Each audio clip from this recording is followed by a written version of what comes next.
Lisa G, all... I don't know. Me. What's going on? What do you mean a new you? I'm wearing a dress. Oh, yeah. Hey, oh, yeah. Look at that. Hey, yeah. You're wearing a dress. You look very beautiful. Is that new? Yes. Oh. Yeah, it's her whole new look. Okay. She's got a stylist now. She's a woman. She's never worn a dress. Yeah, I've never seen yet. Not The really, first time. not here. She's like a woman who is a closeted lesbian who only would dress like a man. Now she's dressing like a girl. It's like Ellen DeGeneres wearing a dress. That's right. Never going to happen. Lisa G, you look charming today. What's up? What do you got for us? Well, just one major headline, then the rest I'll do tomorrow. Go ahead. All right.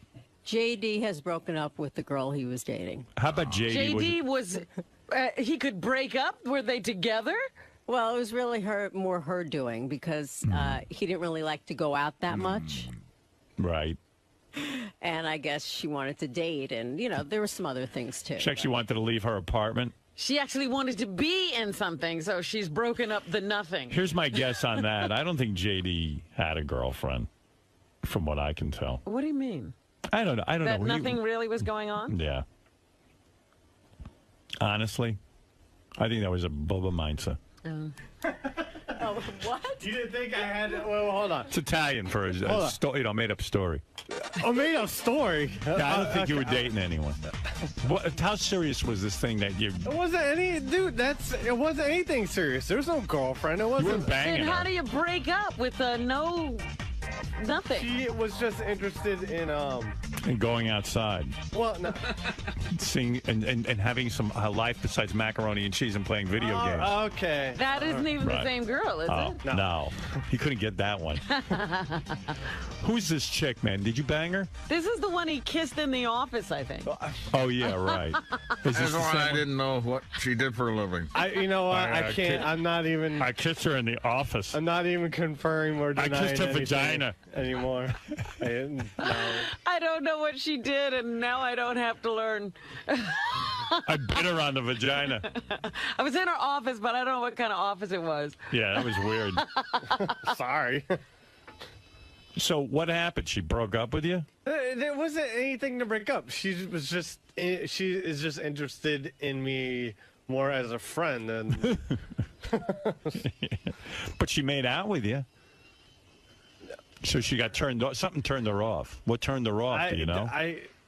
You know how hotels, after you go, they ask for like a performance rating? Right, like give me fill out this survey. Yeah, you should have a little survey card and go, what went wrong? Check off. Breath smelled, you know, so whatever. What was the reason? Are you pleased with your service? Was the help courteous and helpful? It was. Would you return? I had heard she said she likes to go out and JD doesn't like to do anything. Well, I mean, there's that, and you know, our hours are sort of odd, and she, you know, lives in Jersey. Oh boy! So it was just everything. I guess you didn't live up to the JD hype. I guess girls think they're dating this big famous celebrity, and suddenly it's just, you know, JD. I'm looking at his weird facial hair. I can't stop. Oh my God! Fuck off! You mean under his chin where there's a big bald patch? Dude, can I tell you about your facial hair? Because I want to help you. It's like somebody wrote crazy glue on my face and cat fur got attached. If you want to... I can't win. I just can't win at JD, all. if you want to grow a beard like what you're doing... I don't want to grow a You beard. see under your chin, you see what I do? You see how I got like stubble, but then I shave the neck? You got to shave the neck part because you got a big hole, like a big bald patch underneath your neck, and it's kind of disturbing, honestly. Yeah, it's kind of weird. Well, I know what Robin's talking about. I don't talk like this a lot, so... Want me to teach you how to shave that? No. Seriously. No, I'm fine. You got to get like, do you have like shears? No, I just use a razor. Yeah, but you see under your neck, you got to shave under your neck, like over here. Yeah, I'm okay. I know. See how I do it? Come look at me. Touch my neck. You want me to shave you? No. Well, I'll it's shave also you. up here, too, because there's, like, areas where there's just, like, 3 hairs. I know. And then He needs to groom. You know what you need? You need shears like I use. Like it just takes it down to stubble. But the areas where there's only 2 or 3 hairs, he needs to get rid of those. Yeah, I think that's why she broke up with you. That might be one of the reasons. She's like, man, My boyfriend's got a weird beard. Anything else you want to point out to everyone, Robin? Where's your magnifying glass? So why didn't you take this girl out? I mean, I did. We went out a few times. Where'd you take her? We went to some restaurants. You know, went out to eat and went to a movie and. Yeah. And you know. Well, did you make out with her every time, or? Yeah, we kissed. So you know. Kiss was good, romantic. Yeah. All right, you got dinner. Now where's my anal? No. Yeah, maybe that was it. I got a huge boner. I heard you took her to Steve Brandano's party. Yes. That was a mistake. Ooh. She probably met a guy there. No. I met a lot of nice guys at this party JD took me to. No. Oh, yeah, you took her to the party? She, Where's Steve? Hey, Steve, was she hot? Oh, God.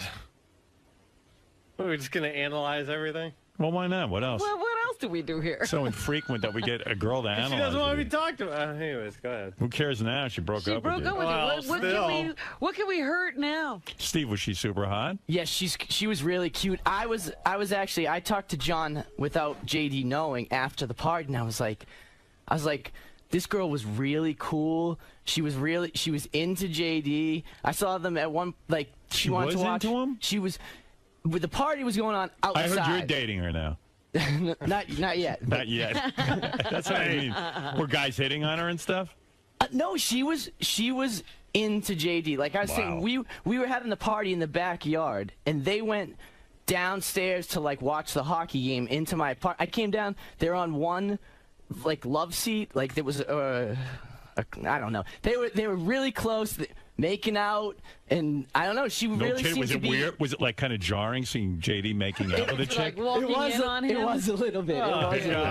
And two, if I've just been traumatized. I saw JD making out on a couch with a girl. Oh my God, I don't know what to do now. And she did seem like a really cool chick, and she seemed to be into JD for the right reasons too. Right. So I What was are those really reasons, surprised. by the way? Just so other Yeah, girls let can know. us know what the right reasons to be into JD are. No, she wanted his money.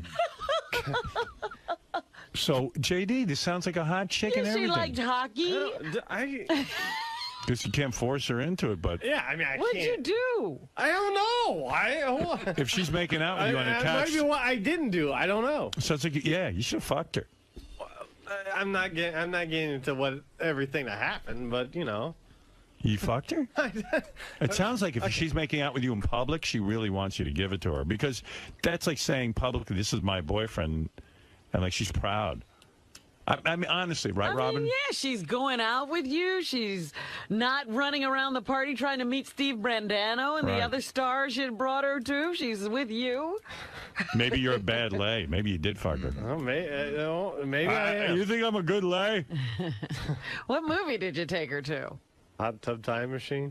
Oh, God. Oh, no kidding. Hey, it's a funny movie. You watch, it'll be on Time's Best 100 Films of All Time. Excuse me, where's that clitoris again? Hey, while we're going between the second and third period of the Canadians playoff, could I finger you? Where's that love spot? Where's that little love button? Can I tickle your G-spot while the player goes into the penalty box? Do you like a tongue up your ass? Just checking. Oh, so you did have sex with her. So you turned her off. I did it. I don't know. I was licking her anus like a postage stamp. Did you hold out a long time? I don't want to get into it. She doesn't want. It's the whole thing. We don't know who she is. It doesn't matter. She knows, and She's the witness She protection she now. doesn't want to remember. I'm reading between the lines. Sounds like he finished too early. Like upon entry. I've had that happen too with a couple of hot no, chicks. it didn't. That's. Like you put it in, it feels so good. I've never shot my load when I opened my zipper before. It's never happened. Oh, Jake. First time. It's not what happened.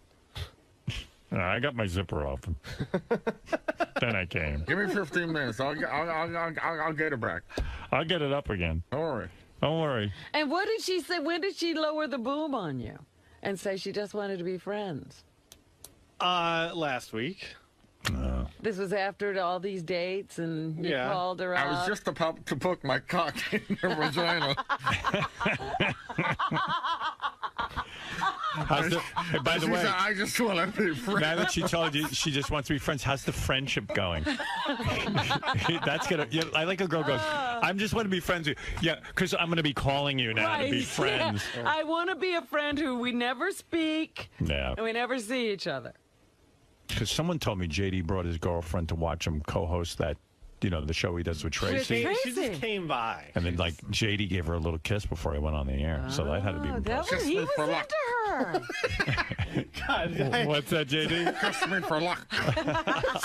You make me sound like such a douche sometimes. When you kiss me, I get very articulate. Oh, you were really into her. Yeah. Did you cry when she broke up with you? No, I didn't cry. No. But she gave you the friend speech, huh? I mean, How did she do it? Like, she's like, JD, there's something I need to talk to you about? Like she did on the phone? No. Where'd she do it, in person? Did she do it by text? No, something like that. She's like, get your cock out of me. Roses are red, violets are blue. Forget the rubbers. I'm through with you. So, she texted Everybody you? texts him that message. What's the message? Like, what is she saying it? Like, we were,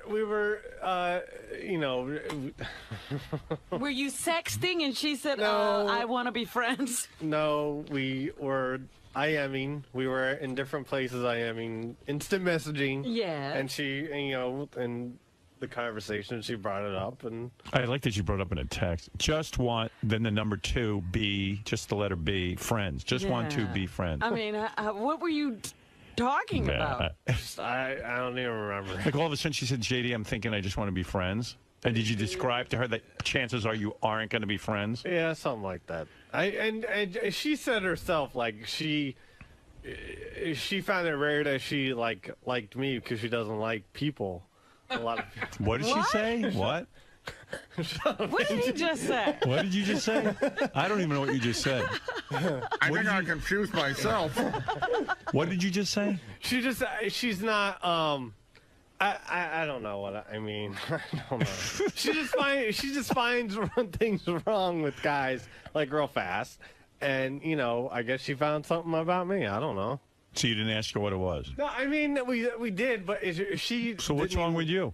Well, she didn't even necessarily know. I mean, she stated the not going out, and But you took her to the fucking You took movie. her and you brought her here. I guess I didn't do it enough. I don't know. So what am I supposed to do? She told. I happen to know. First of all, I love JD. I was talking about JD when I was out in Hollywood with Ryan Phillippe and stuff, and I was telling him, if I had a son, I'd want JD as my son. You sure? Yeah, I like you. You can have him. Nobody else has claimed it. Well, now it's too late. I've got a lot of free time now. I'm not dating. I love JD. Mother left him. JD's a really good fucking guy. But you can have him as awkward. your son. He's so awkward, it's lovable. Like a puppy? But she told 𝗵𝗄𝗿𝗱 that, do you know about this? I don't even know if I want to know. She said JD is so much better on the air than in person. So she fell in love with JD on the air. Can you imagine? Oh, no. She's pretty tongue. Did you hear that whole story? No, not. That's what I heard. Oh, okay. All right. But, I mean, when he's on the air, he's with us. Yeah, it's more fun when JD's with us. If we could come on the dates. You and Fred doing your impressions of me? I guess the real JD didn't interest her. She likes the whole JD on the air thing, so she probably wasn't the right girl for you. What? I don't know. I don't Well, think see, there goes Steve leading us wrong. She said that she liked JD for all the I don't right think it was reasons. that. I don't know what. Well, I don't even know what that's about. So. I think she's What's in she love. doing talking to 𝗵𝗄𝗿𝗱 anyway? Well, I know. she was back in the they were watching us do the Tracy show. He's the producer. I think she's in love with the Fred impression. That's love you. possible. Oh, That baby. is possible.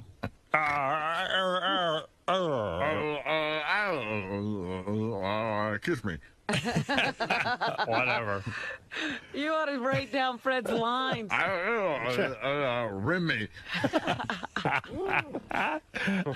She'll be all over you. Bukkake.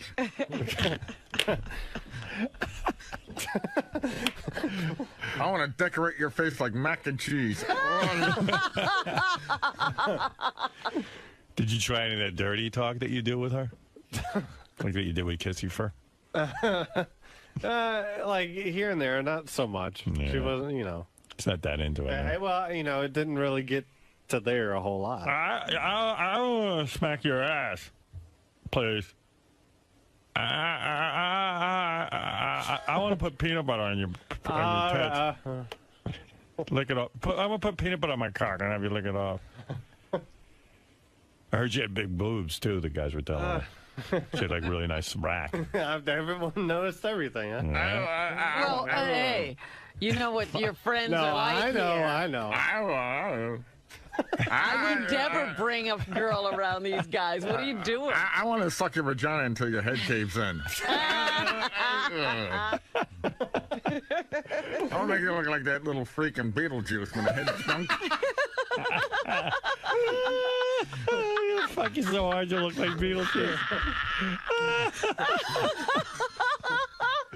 I don't have a hat problem. Oh, my goodness.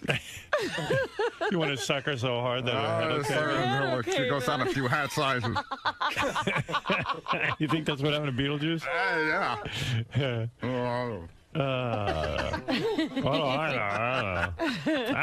don't know. Wow. I'm sorry it didn't work out, man. Hey, It was probably cool having a girlfriend for a little bit. Well, it wasn't like an exclusive thing, you know. Because you can't be exclusive. Of course. Yeah, I don't want to give up dating other women. I still want to have my freedom. Exactly. Now I'm free as as free as I was. I'm as free as a free bird. And this bird you cannot change.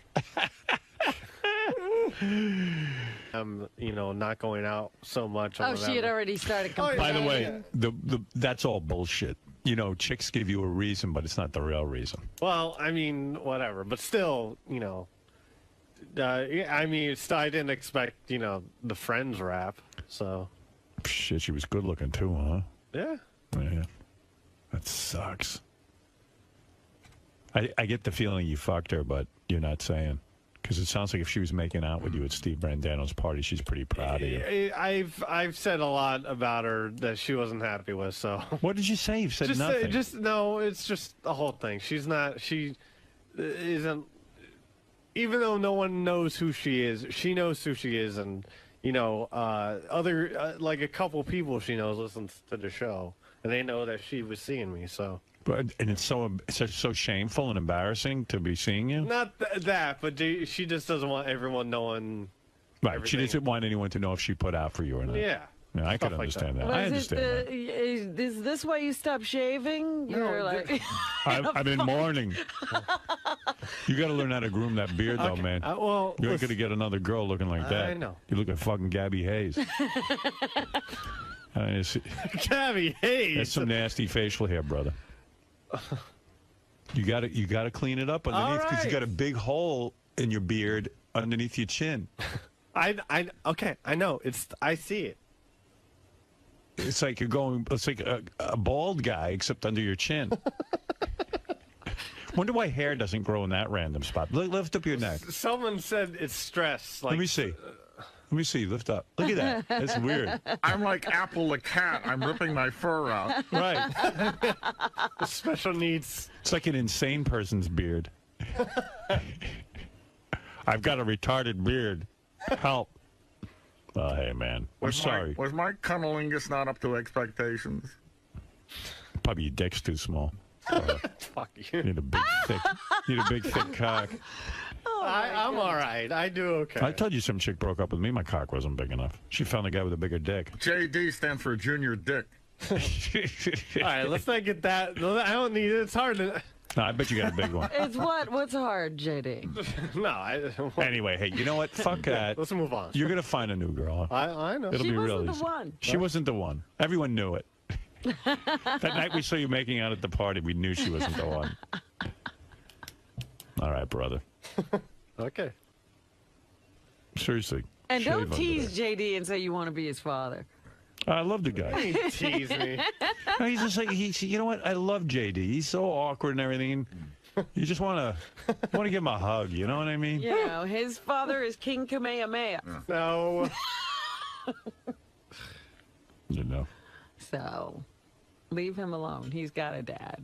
Somewhere out there's a girl who loves nice, dirty talk and likes to sit inside and just watch movies. That's damn right. Right. All right. Thank you, Wants JD. to play with peanut butter. Going to take a break, and then we're going to do the news right after these words. Yes. JD, hold up a second. Oh, yes. Ronnie wants to give you some beard advice. Ronnie didn't say anything about giving any advice. Ronnie doesn't want to give me advice. Didn't Howard say during the break that you should talk to him? Yeah, for that's some what advice? he said, but, you know what I'm saying? He don't give a fuck. What? This guy. He don't give a fuck about himself anyway, so why should I JD? give him advice? Why should You I care give him about advice? yourself, Ronnie? No, he Oh, doesn't. to Ronnie, I don't. No, To he Ronnie, don't. He doesn't. To Ronnie, I don't If he care about wants- myself. I hate women. If he wants to grow a beard the right way, first thing he should do is go to a good barber, okay, who gives him a good straight edge razor shave and first- shapes it for him, okay, and then he can keep after it himself. That's all he's got to do. That's all he has That's to it? do. That's it. First, I'm not even trying to grow a beard. This is just. That's what he keeps saying, but the stupid shit is still there every day. So how can he say he's not growing it? Because I'm lazy. I'm just not I'm not being proactive with the facial hair. Well, then cut it off altogether. I do. No, you don't. Look at it. Yeah, I know. Just not now. Yeah, but you got it. You're shaving it. You can see you're shaving in the No, spots. I'm not you shaving grew this at in all. here. I'm not that shaving piece anything. is grown in there. No, I'm not shaving. Come on, man. Now you can read my facial hair and what's actually been shaved. I haven't touched any of this for like a week or whatever. I don't know how long. Well, go to a goddamn barber shop. I don't need all. a barber shop. Yes, you do. I can shave it whenever. No, you can't. You don't know how to shape it right. It's not about shaping. I'm not trying to. This is just laziness. Well, then shave it off. Don't be lazy. Then get rid of it if you're not growing a beard. It looks disgusting. Fuck you. It looks horrible. You're horrible. It's shitty looking. You're shitty looking. Then fucking shave it off if you're not really JD, do growing. you wish you could grow a beard like You're not Ronnie? really growing. No, I don't want. I don't need to do Ronnie anything. can grow a pretty nice beard. Well, Ronnie's 80 years old. Of Except course, I for the should gray. hope he can grow one by now. Years old, yeah, okay? Yeah. Well, take advice from somebody who's fucking 80. Either shape it right or fucking shave it off. It's a little grayer than it usually is. Don't worry about And he it. got rid of the beard. It's just a goatee now. Don't worry about it, okay? Just fucking get it shaped right. So now we're back. When is this Ronnie coming back? I want this. I want the happy-go-lucky Ronnie. He was never here. This guy was never here. That picture was never, he was never here, okay? That guy was never here. This is bullshit, this picture. Ronnie, What? do you have any advice for JD about the I ladies? just told No, the ladies. No, it's He's the having a ladies. little trouble. He with thinks this I hate last women. girl. He thinks I hate women He too. probably tried to fuck this girl upside down and inside out, and she ran out of the house. Why do you think that? Because he's got issues, man. I got issues. He thinks I'm fucking. He's got issues. He's crazy. Comes to girls, he's out of his mind. Okay, let's roll something like the scores and whatever Rick's footage. Okay. Who's out of their mind with girls? Yeah, but at least they like me. Okay, they like him at that moment in time. You know, if I had a son, I'd want JD as my son. You sure? Yeah, I Oh, like you can have him. Nobody else has claimed him. Hey, Well, now it's too late. I've Now got a I lot don't. of free time now. I'm not dating. I love JD. Mother left him. JD's you can have him. JD's a really good fucking guy.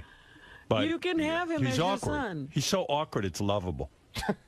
Like a But, puppy. But she told Jim McClure that, do you know about this? I don't even know if I want to know. She said JD is so much better on the air than in person. So she She fell in didn't- love with JD on the air. Can you imagine? Oh, no. 'Cause he's pretty tongue. Did you hear that whole story? No, not. That's what I heard. No, okay. All right. But, I mean, when he's on the air, he's with us. Yeah, it's more fun when JD's with us. If we could come on the dates. You and Fred doing your impressions of me? I guess the real JD didn't interest her. She likes the whole JD on the air thing, so she probably wasn't the right girl for you. What? I don't know. I don't Well, think see, there goes Steve leading us wrong. She said that she liked JD for all the I don't right think it was reasons. that. I don't know what. Well, I don't even know what that's about. I think she's What's in she love. doing talking to Jim McClure anyway? Well, I know. she was back in the they were watching us do the Tracy show. He's the producer. I think she's in love with the Fred impression. That's love you. possible. Oh, That is baby. possible.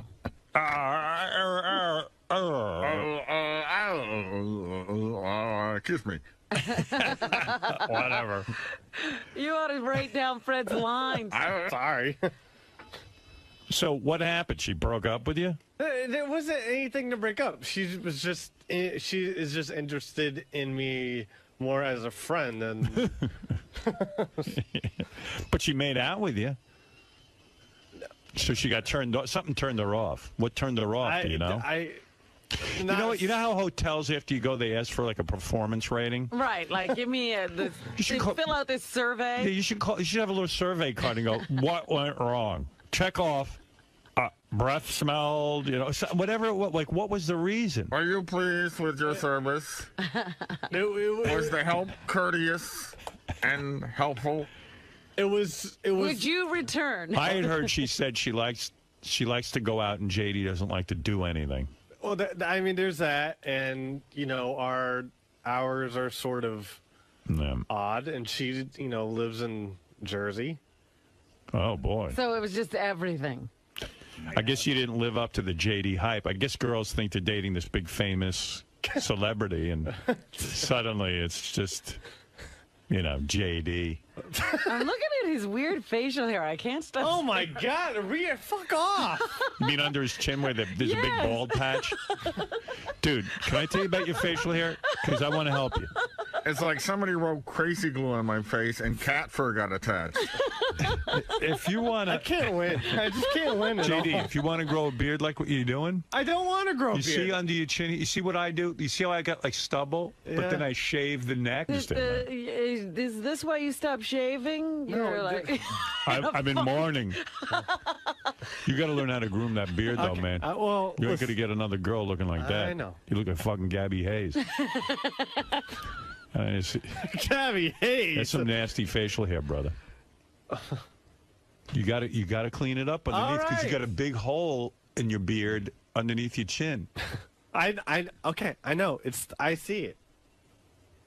It's like it's like a bald guy except under your chin. Wonder why hair doesn't grow in that random spot. Lift up your neck. Someone said it's stress. Let me see.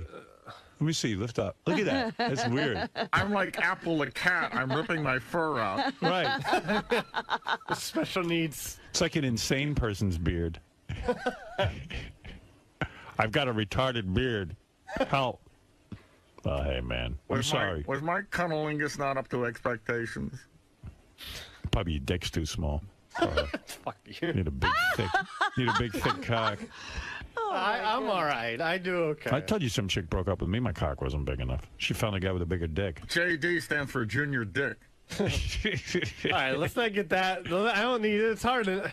No, I bet you got a big one. It's what? What's hard, JD? No, Anyway, hey, you know what? Fuck that. Let's move on. You're going to find a new girl. I know. It'll She be real wasn't the easy. one. She wasn't the one. Everyone knew it.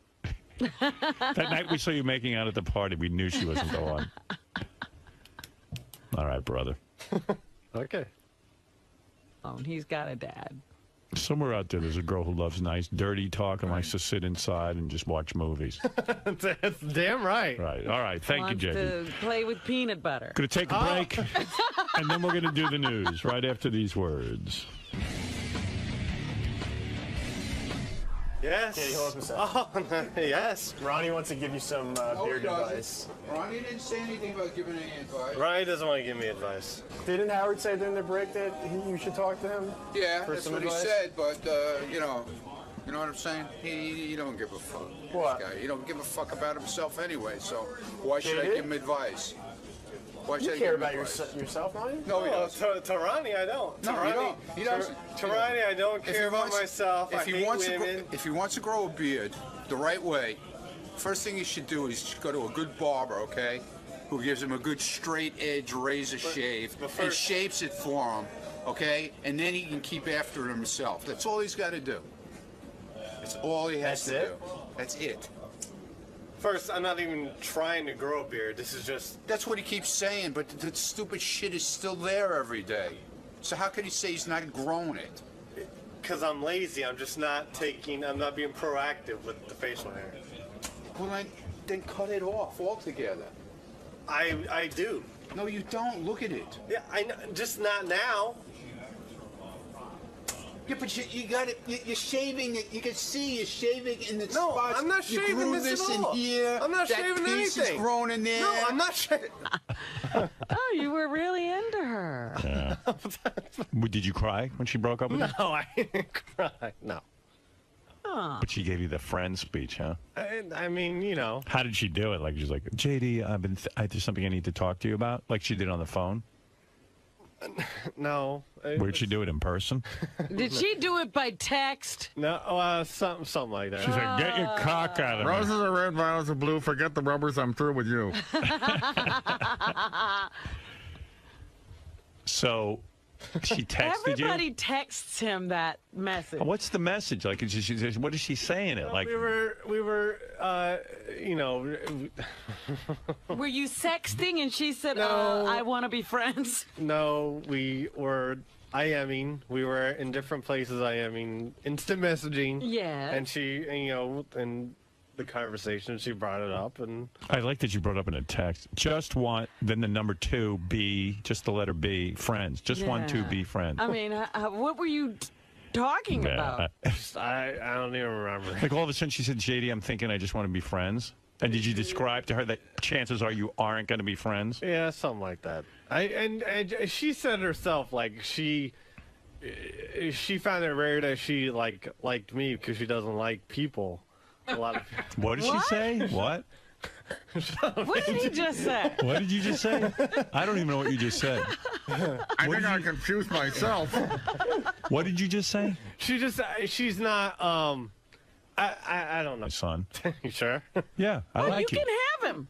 Nobody else has claimed hey. Well, now it's too late. I've got a lot of free time now. I'm not dating. I love JD. Mother left him. JD's a really good fucking guy. But you can have him as awkward. your son. He's so awkward, it's lovable. Like a puppy? But she told 𝗵𝗵cie𝘄 that, do you know about this? I don't even know if I want to know. She said JD is so much better on the air than in person. So she fell in love with JD on the air. Can you imagine? Oh, no. She's pretty tongue. Did you hear that whole story? No, not. That's what I heard. Oh, okay. Right. But, I mean, when he's on the air, he's with us. Yeah, it's more fun when JD's with us. If we could come on the dates. You and Fred doing your impressions of me? I guess the real JD didn't interest her. She likes the whole JD on the air thing, so she probably wasn't the right girl for you. Well, I don't know. I don't Well, think see, there goes Steve leading us wrong. She said that she liked JD for all the I don't right think it was reasons. that. I don't know what. Well, I don't even know what that's about. So. I think she's What's in she love. doing talking to 𝗵𝗵cie𝘄 anyway? Well, I know. she was back in the they were watching us do the Tracy show. He's the producer. I think she's in love with the Fred impression. That's love you. possible. Oh, That baby. is possible.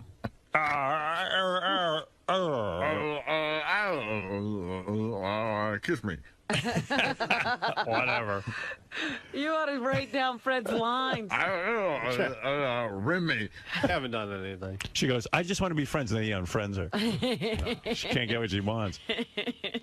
Wow, that's a shame, man. What? I can't believe she texted you. Like, that's not cool, right? Shouldn't she have called you? Well, it was. No, that's the new thing. It was within a conversation over instant message. It was that. I guess I'm an old fart because I don't break up with people over text. Like No, that's with the technology. Plus, you're married. You can't really break up with. No, but you know what I mean. Yeah. Like I don't do my business over texting, but like the kids today. But I mean, even if you do it over the phone, you're using technology. Right. You know? But I mean, kids today are just like all about the texting. Right. Because that message can get confusing, you know. I just want to be your friend text that is cold. You know. I bet you took it hard, though. You know, because I mean, what happens when she says that in the conversation on the IM? What do you do? What do you type back? Well, I mean, it was just within. LOL. I don't remember how the conversation went, but it was just like because it was sort of like I knew she wasn't necessarily happy with how I am, not going out so much. Oh, she had already started complaining. By the way, that's all bullshit. Oh, so full of shit, man. We were walking up the fucking Okay. So that's what you do. That's time for Ronnie's business hour. There's no business hour. I asked Leave a me simple alone. question. All I want to talk about is where the car is going to be and when you're doing security. That's it. I've given you a great life. I know. I didn't say, what am I saying? Hey, you think we could show the movie Private Parts before the block party? I hate the fucking block party. And I hate it. Imagine you're going to sit 2 hours of a movie, then the block party? Why do these people have to be tied up all day? Instead of going to a block party, why don't you just drive me? Ah, there's a fucking concept. I do this when I'm not driving. Yeah. Well, you could be spending more hours driving me. I don't want to drive. You don't want to drive? No. Oh, you want to be on stage yelling. Yeah. Representing the Howard Stern show. I'd rather have you drive me. That's what I'm paying you for, not to fucking go out. I didn't ask you to be the representative. I didn't ask you. I never said I was the representative. Right. So please don't bother me about movies. Be smart and keep quiet.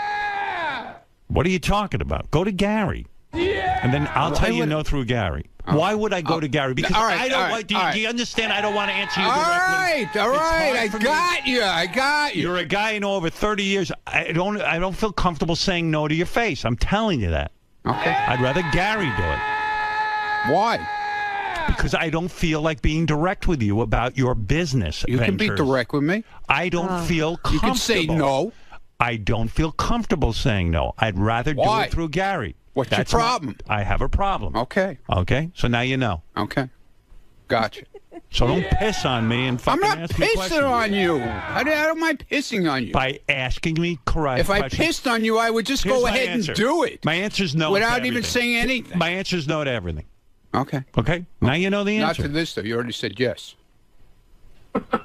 Yeah, go have fun showing my fucking movie. Why don't you show the Ronnie What's movie? wrong with that? Show What's the wrong fucking with showing Ronnie. your movie? I don't want anything to do with you guys and your fucking block party. I hate it. It's an embarrassment to me. So tell us to shut it down. I told you I didn't feel comfortable doing it. Well, then tell Gary to tell us to shut it down. All right. Well, maybe I'll do that then. All right. If you're smart, you don't bring anything up. Just go out and do your block party. You don't tell me about it. Yeah, no, you'd rather find out after it's done and I've done it and didn't ask you about it. No. And then you'll really be Use your mad. head. What do you have to show the movie Private Parts for? What is that? You're not having enough success? Why does my movie It was have just to be an idea that somebody came up with, and all you had to do was say no. Somebody has worked their way into my life through you. I don't know this fucking guy. Who is this fuck? It's a guy who's a promoter who's buying the show. I don't care. I don't want this guy in my life through you. I shouldn't even know about this All right, guy. so we won't do it then. Thank you. Okay? Okay. Why don't you show your home movies? You ever make home movies? No. Well, make a home movie and show it to your fucking audience. Why you got to show me over there? They show it on TV. I don't understand what the big deal is. Do whatever you want. Then why'd you ask me about it? Because I feel it's the right thing to do. Then don't bother me with it. Go to Gary. I told you that. Can't win here. Why don't you play tapes of the show too with there? I don't play tapes of the show. What's the difference? What's the difference in the movie? Talking about? Well, why don't you do that? Showing tapes. Why don't you show tapes of the show? Show Ronnie movies. Make a movie and show it. No, but then you'll be mad about that too. I'm not mad about that. Yeah, you would. Go make a movie. No, you'd be mad.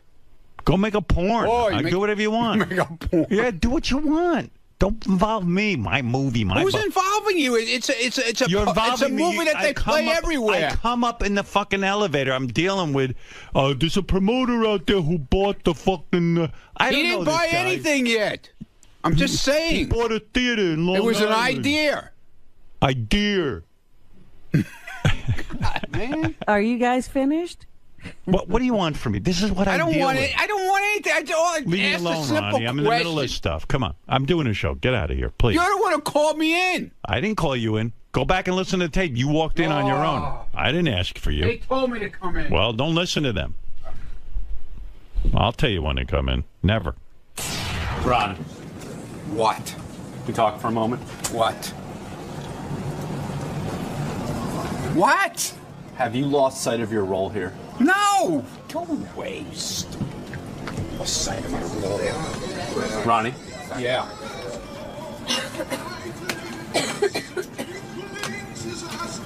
Are you reading between the lines that Howard doesn't want to be bothered with things on the periphery? I don't need you to explain it. I just got to...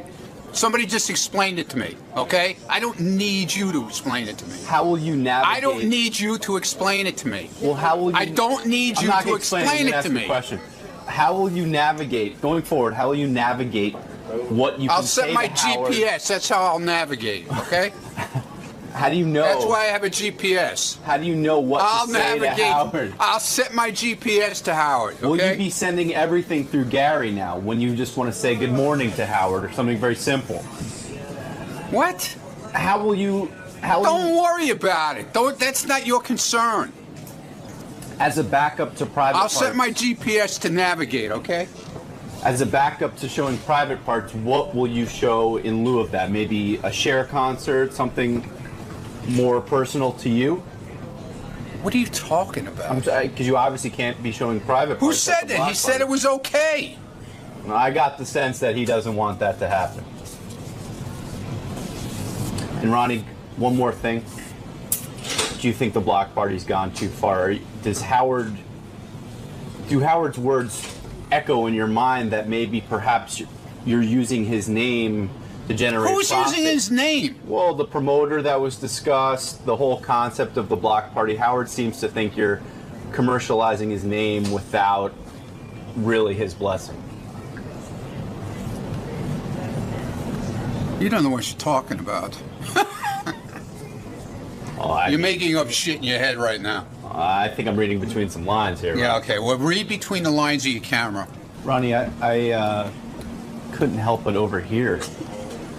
You're such a douchebag with this camera. I swear to God, I can't stand it. I couldn't help but overhear, Ron, that you're thinking about canceling every block party for the remainder of 2013. And if I do, is that your business?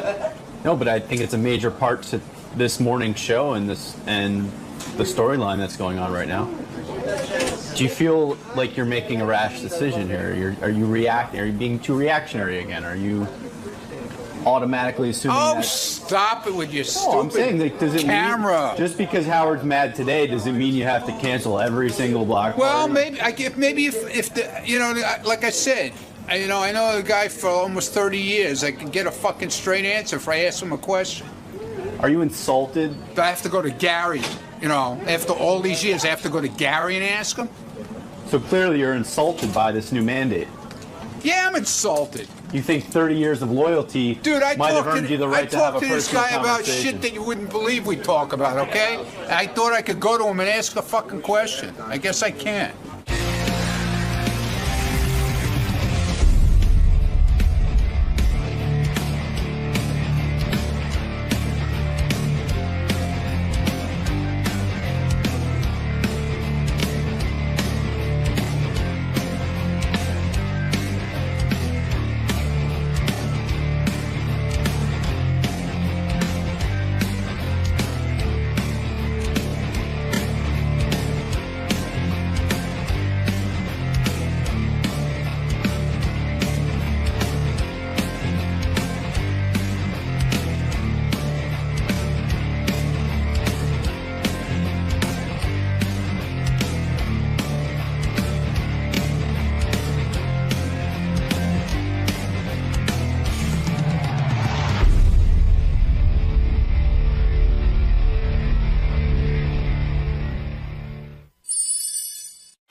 But Trump called me yesterday and he goes, I heard Cuban was okay. It was okay to me. It wasn't that bad. What did he say about me? What did he say? You know, he heard all of it. I got to think so. I said, listen, Mr. Trump. I think he was very nice. I know he did say that you had sent him a letter. I did. I sent him a letter, and I said, I think he said it's hanging up next to his NBA trophy. Good, very good, very good. You know, he's obsessed. Yeah, he didn't let anything go. Donald Trump is on the phone. Donald Trump is on the phone again? That's right. And we haven't talked to him in years, and now it's once a week. Mr. Trump fights back too, you know. What's going on? Donald.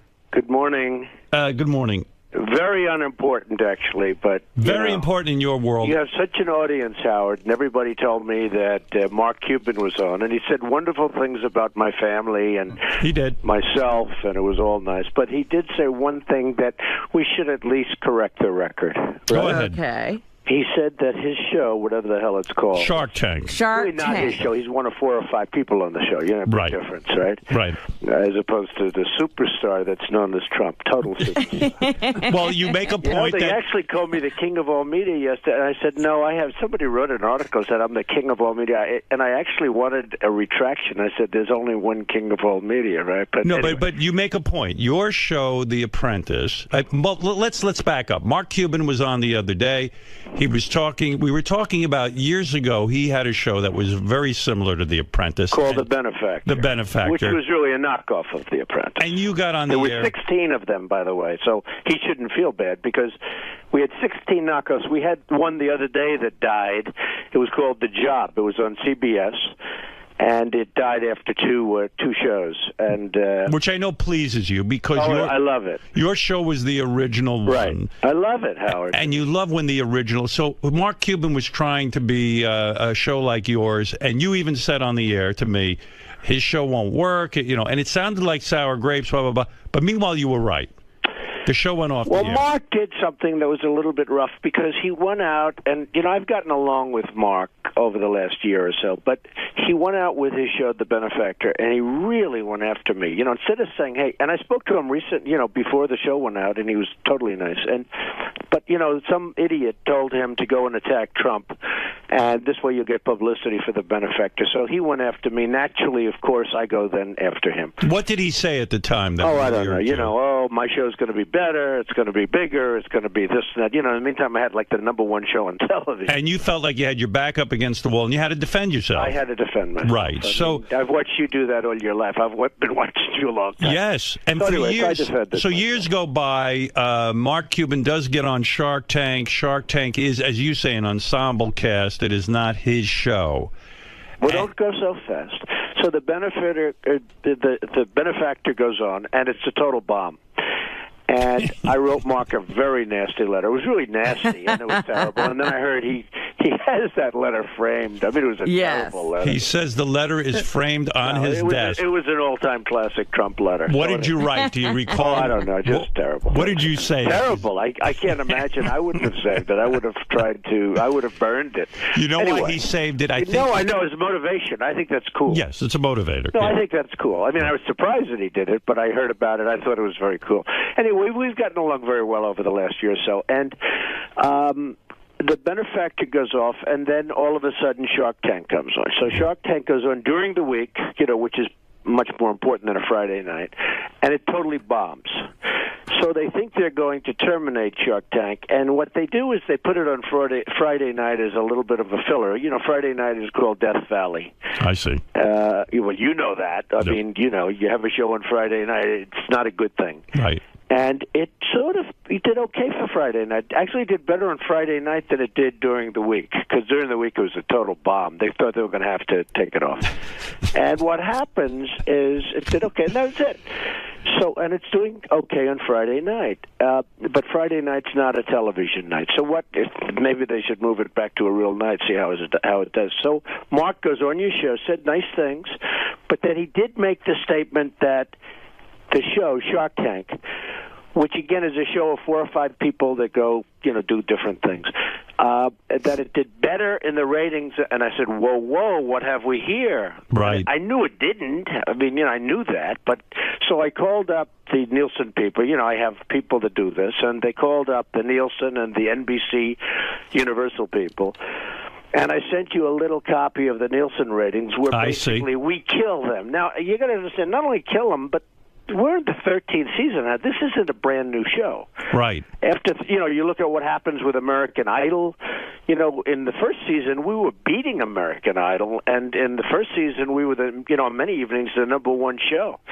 And on television, and that was a great honor and all that stuff. But we did very well. But this is the 13th season, and not only did we beat them, we're looking at last season because this is just going on Sunday night. I hope all your viewers and listeners are going to watch it. But what happened, not only did we beat it, but we had to go up against the Academy Awards last year. How would you like a show that goes up?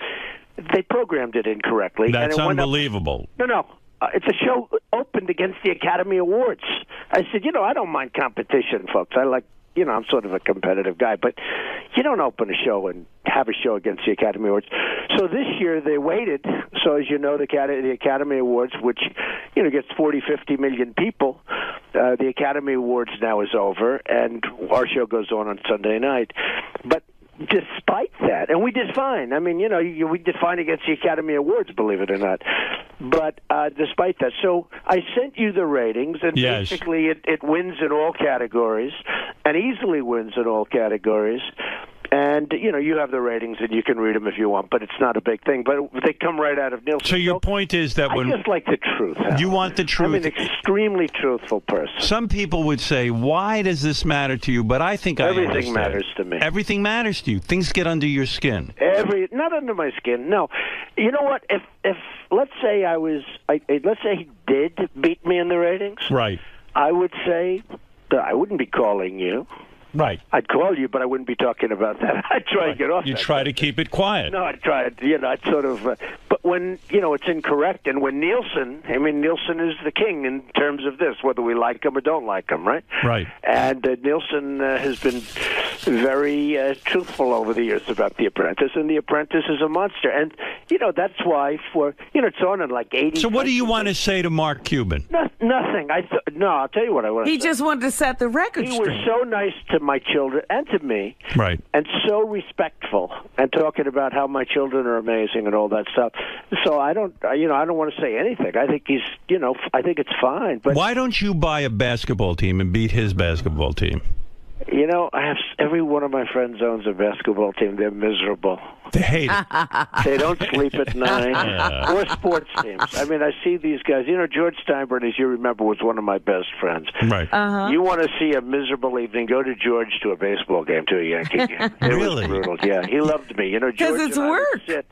I used to say it was exhausting to sit with George at a game. If Derek Jeter didn't get a home run, he'd say, Donald, I'm telling you, he's no good. George was brutal. he was brutal. You don't want to live your life like that. The truth is, these guys live and die by victories. Most of them lose. Most of them don't do a very good job. And I see it. And they say, they're just really miserable. They live and die. And with all the teams, there's only one team that's going to win ultimately. Right. I know it's not good odds. And they're very unhappy people. So do you? Well, Donald did try to get into the sports game at one point. Remember that league? Forget, well, I bought a cheapo football. I figured I could get into the NFL rules. Right. That was really one of those harassment deals where you can get into the NFL for no money. That right. Well, you try and you see what happens. And Do you own? But I've had more Mike Tyson fights than anybody else. I have a lot of fights, and I'm very much involved in sports in a lot of ways. Do you own Miss Teen? Miss Teen. I own Miss Teen USA, and I own Miss USA and Miss Universe. I own the pageant. So the big news this week was that Miss Teen Delaware was in a porno. Yeah, and we had to tell her to get a letter of resignation very quickly. Yeah. Why though? Why? Well, she was in a porn. So what? Question. You think about it. Think about our country. So what? Kim Kardashian's a big star because she was in a tape. Paris Hilton was in a tape. Do you think Kim Kardashian's beautiful? No. I mean, I think. Do you think she's good looking? I think she has a beautiful face. I don't. Do you think so? Okay. I don't like that big trunk. Well, she's got a huge trunk. Yeah. What do you make of that? Well, it's seriously big. Yeah. So what do you think of her? I think she's a very nice person. She was on The Apprentice, so I think she's a very nice person. Yes, I understand that, but I'm saying... No, I think she's a very nice person. Howard, looks, looks don't. I'm not that kind of a person. Looks don't matter to me. Right. The looks of a woman they don't do matter not to matter. you. Okay? Not at all. No, seriously. Now that he's married. No, No, they don't marry. I don't look at women for their beauty. I look at women for what's inside. Okay, Howard? What kind of porno was she in, though, by the way? Did you see the porno? Did you? I didn't see it. No, what happened is Miss Teen USA, a very lovely young woman. Right. Although it's hard to say I don't look at looks and yet I own the Miss Universe contest. That's what I mean. I can't believe you're for real. Sort of like, well, I'm trying to be very politically correct. This is a world of being politically correct, and which is destroying our country, by the way. Everyone's so politically correct. You can't even call anyone fat anymore. You can't call anybody fat. You can't. They accused me. They said that I called Rosie O'Donnell a big, fat slob, and I said that's not right. I didn't use the word fat, but I got it. You're still angry with her? No, I don't care about Rosie. Rosie's gone. She's gone. I like her. You do, really? Yeah, I really do. Well, I've had her to my home. We have dinner together. Well, if Rosie finally, says something nice about Donald will. I'm going to bring you guys together. Because you're a guy. No, don't bother. It's okay. But I'm going to bring you together. She's fine. I don't really think about her, to be honest. But what happens is the young woman from the Miss Teen USA, a beautiful young woman, got very much involved with the whole porno deal. And she actually, we suggested it to her because it's nicer.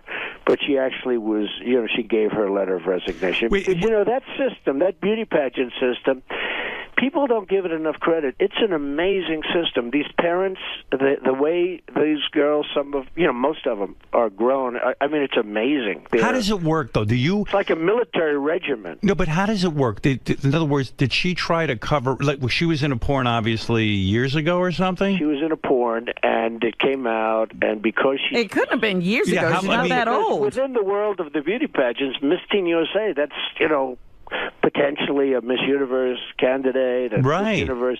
Do you know, in some countries, like in South America, if you become Miss Universe, you don't pay taxes for the rest of your life. There's no bigger.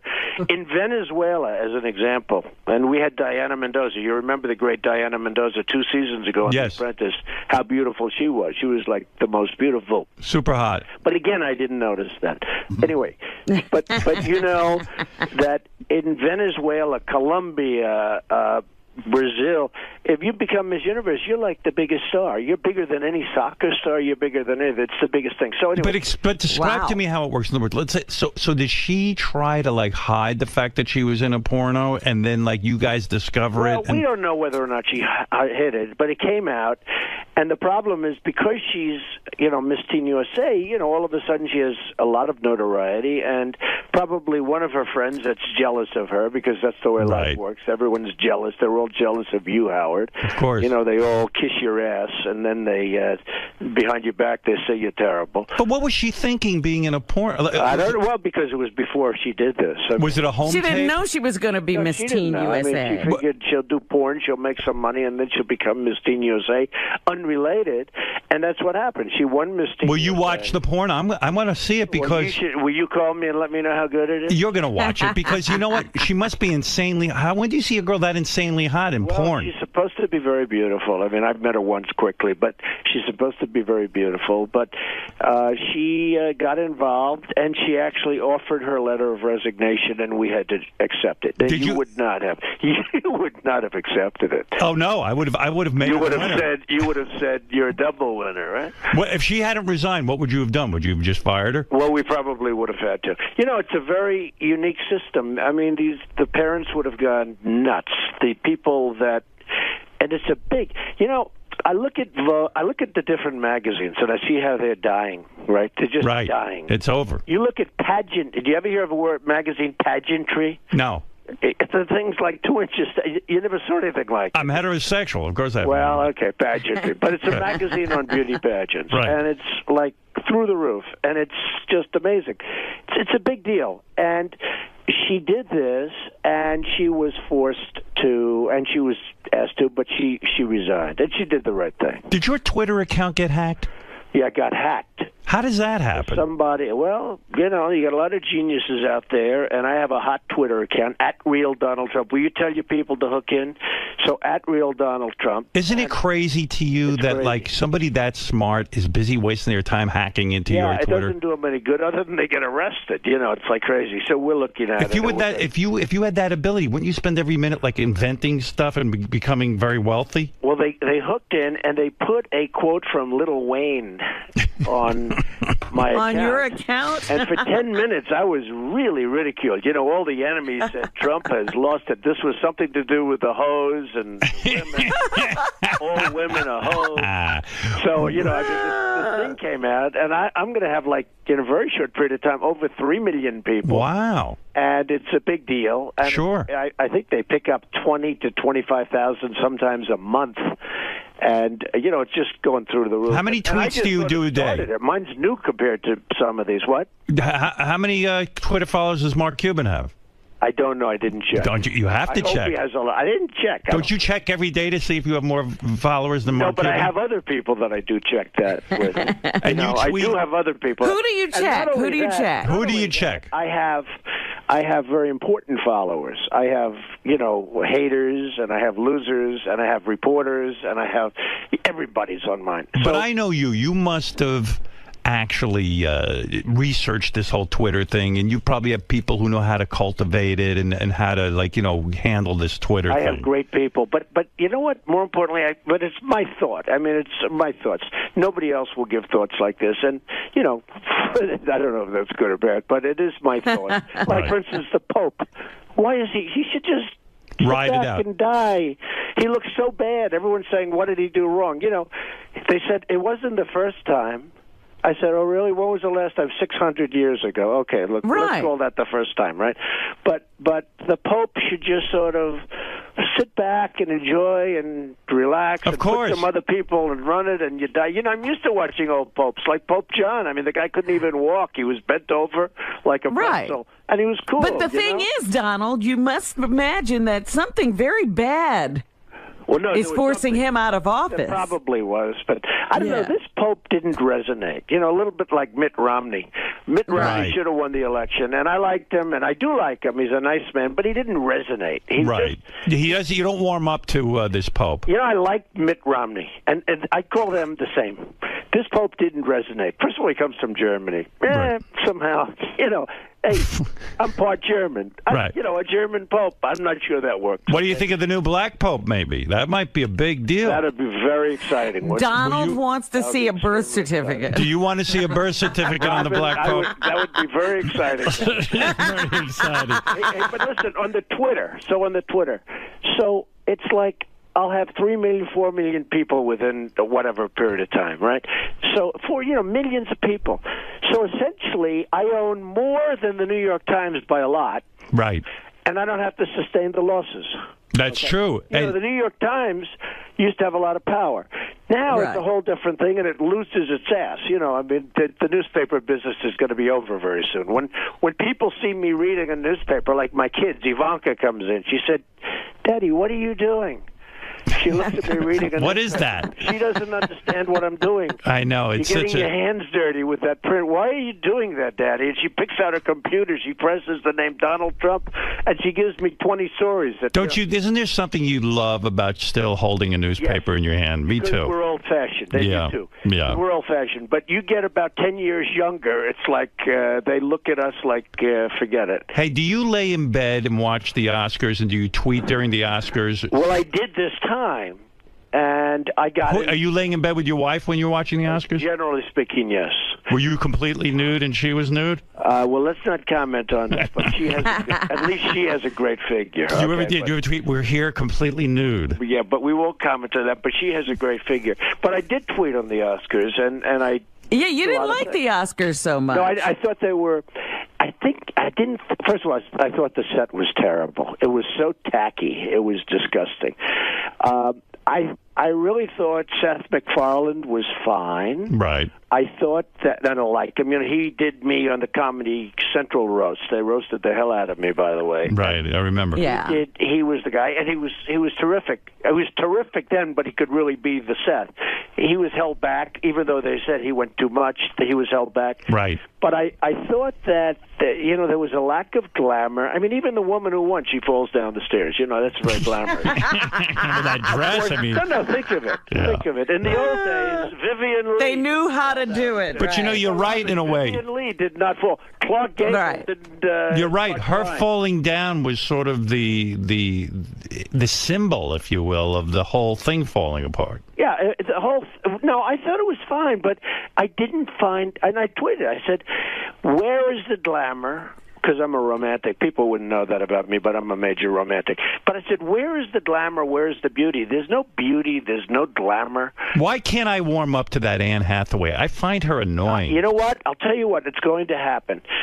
She lived in Trump Tower. I like all people that live in my buildings. Okay? Right. Anybody that lives in my building, even if they're really unattractive, I consider them to be beautiful. All right? Right.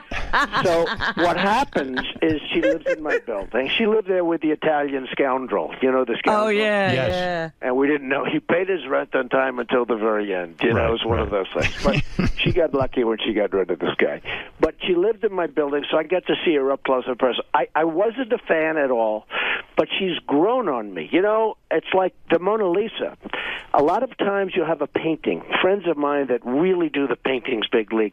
A lot of times they won't like it, but in the end they almost fall in love with it. They're like infatuated with it. They can't leave. I mean, they become sickos. They want to sit in the room and look at the She's a terrific actress, but when she makes those speeches, when she makes those speeches with, oh my God, it's very. Well, that's all phony rehearsed stuff. Right, it's all actressy to me, you know. You know, when they get up and they want to thank people and they forget and they don't really forget, but they want to make it like it's a big deal because they're so excited. It's all bullshit. Do you know why I disagree? You know what I disagreed with you on?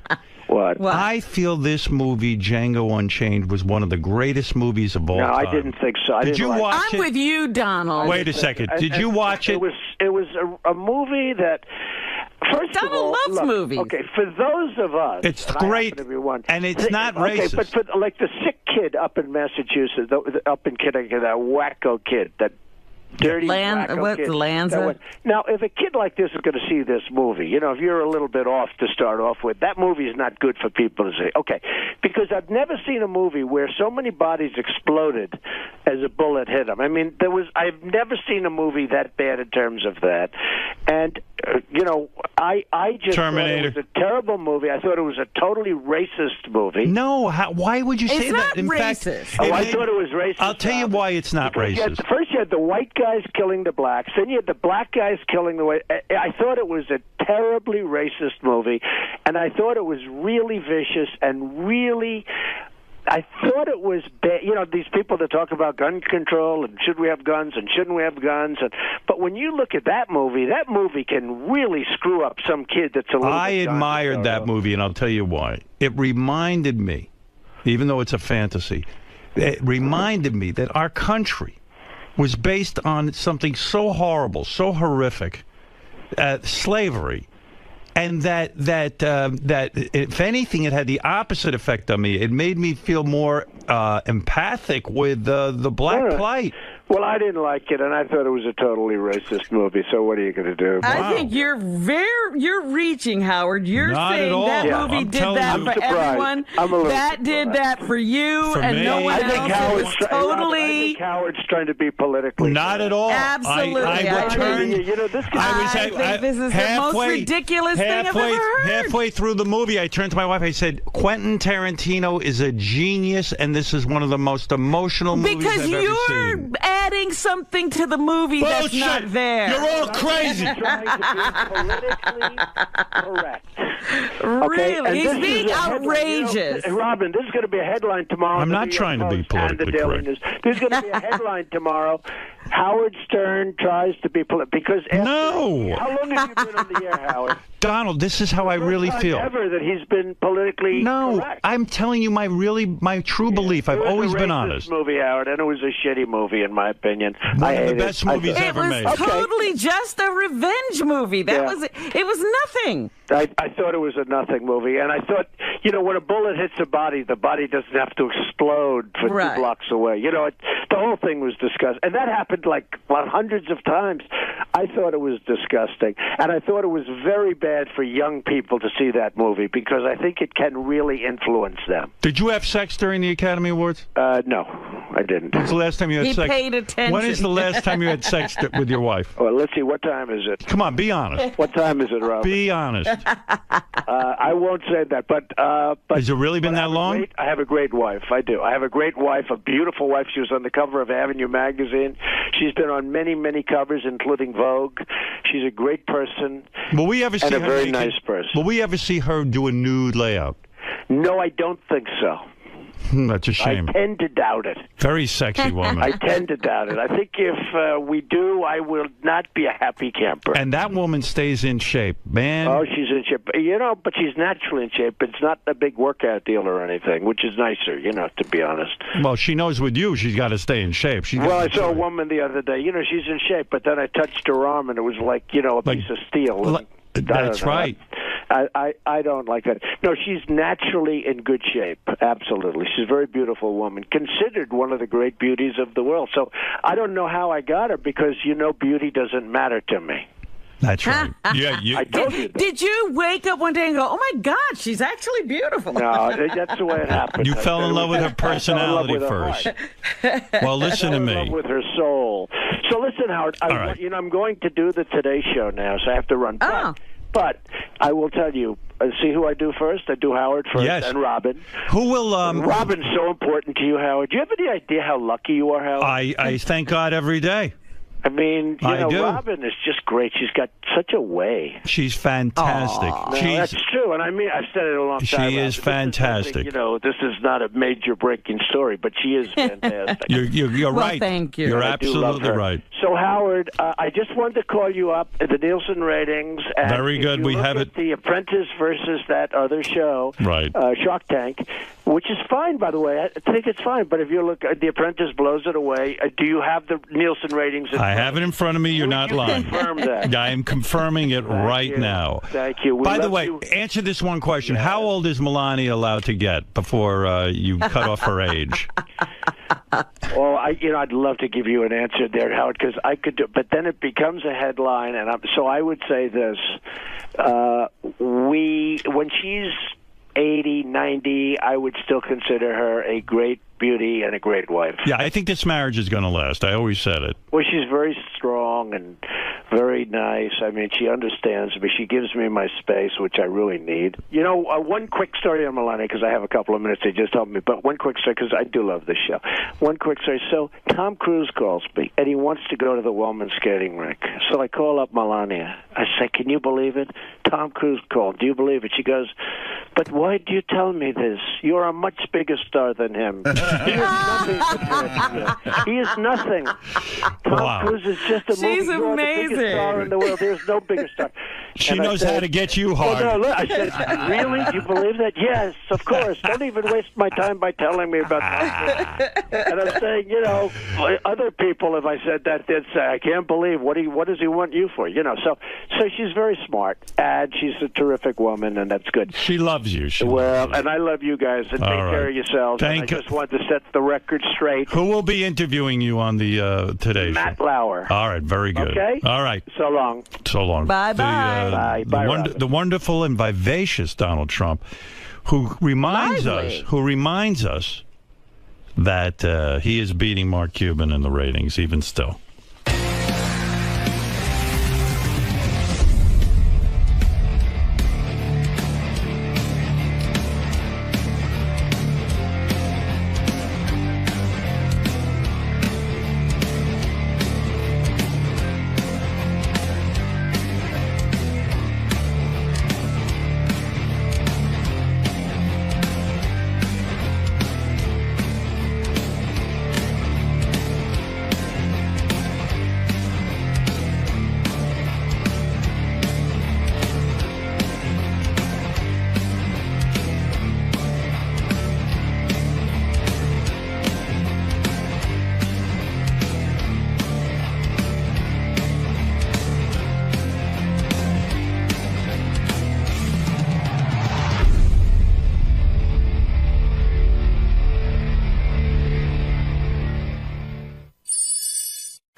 to Gerard Butler.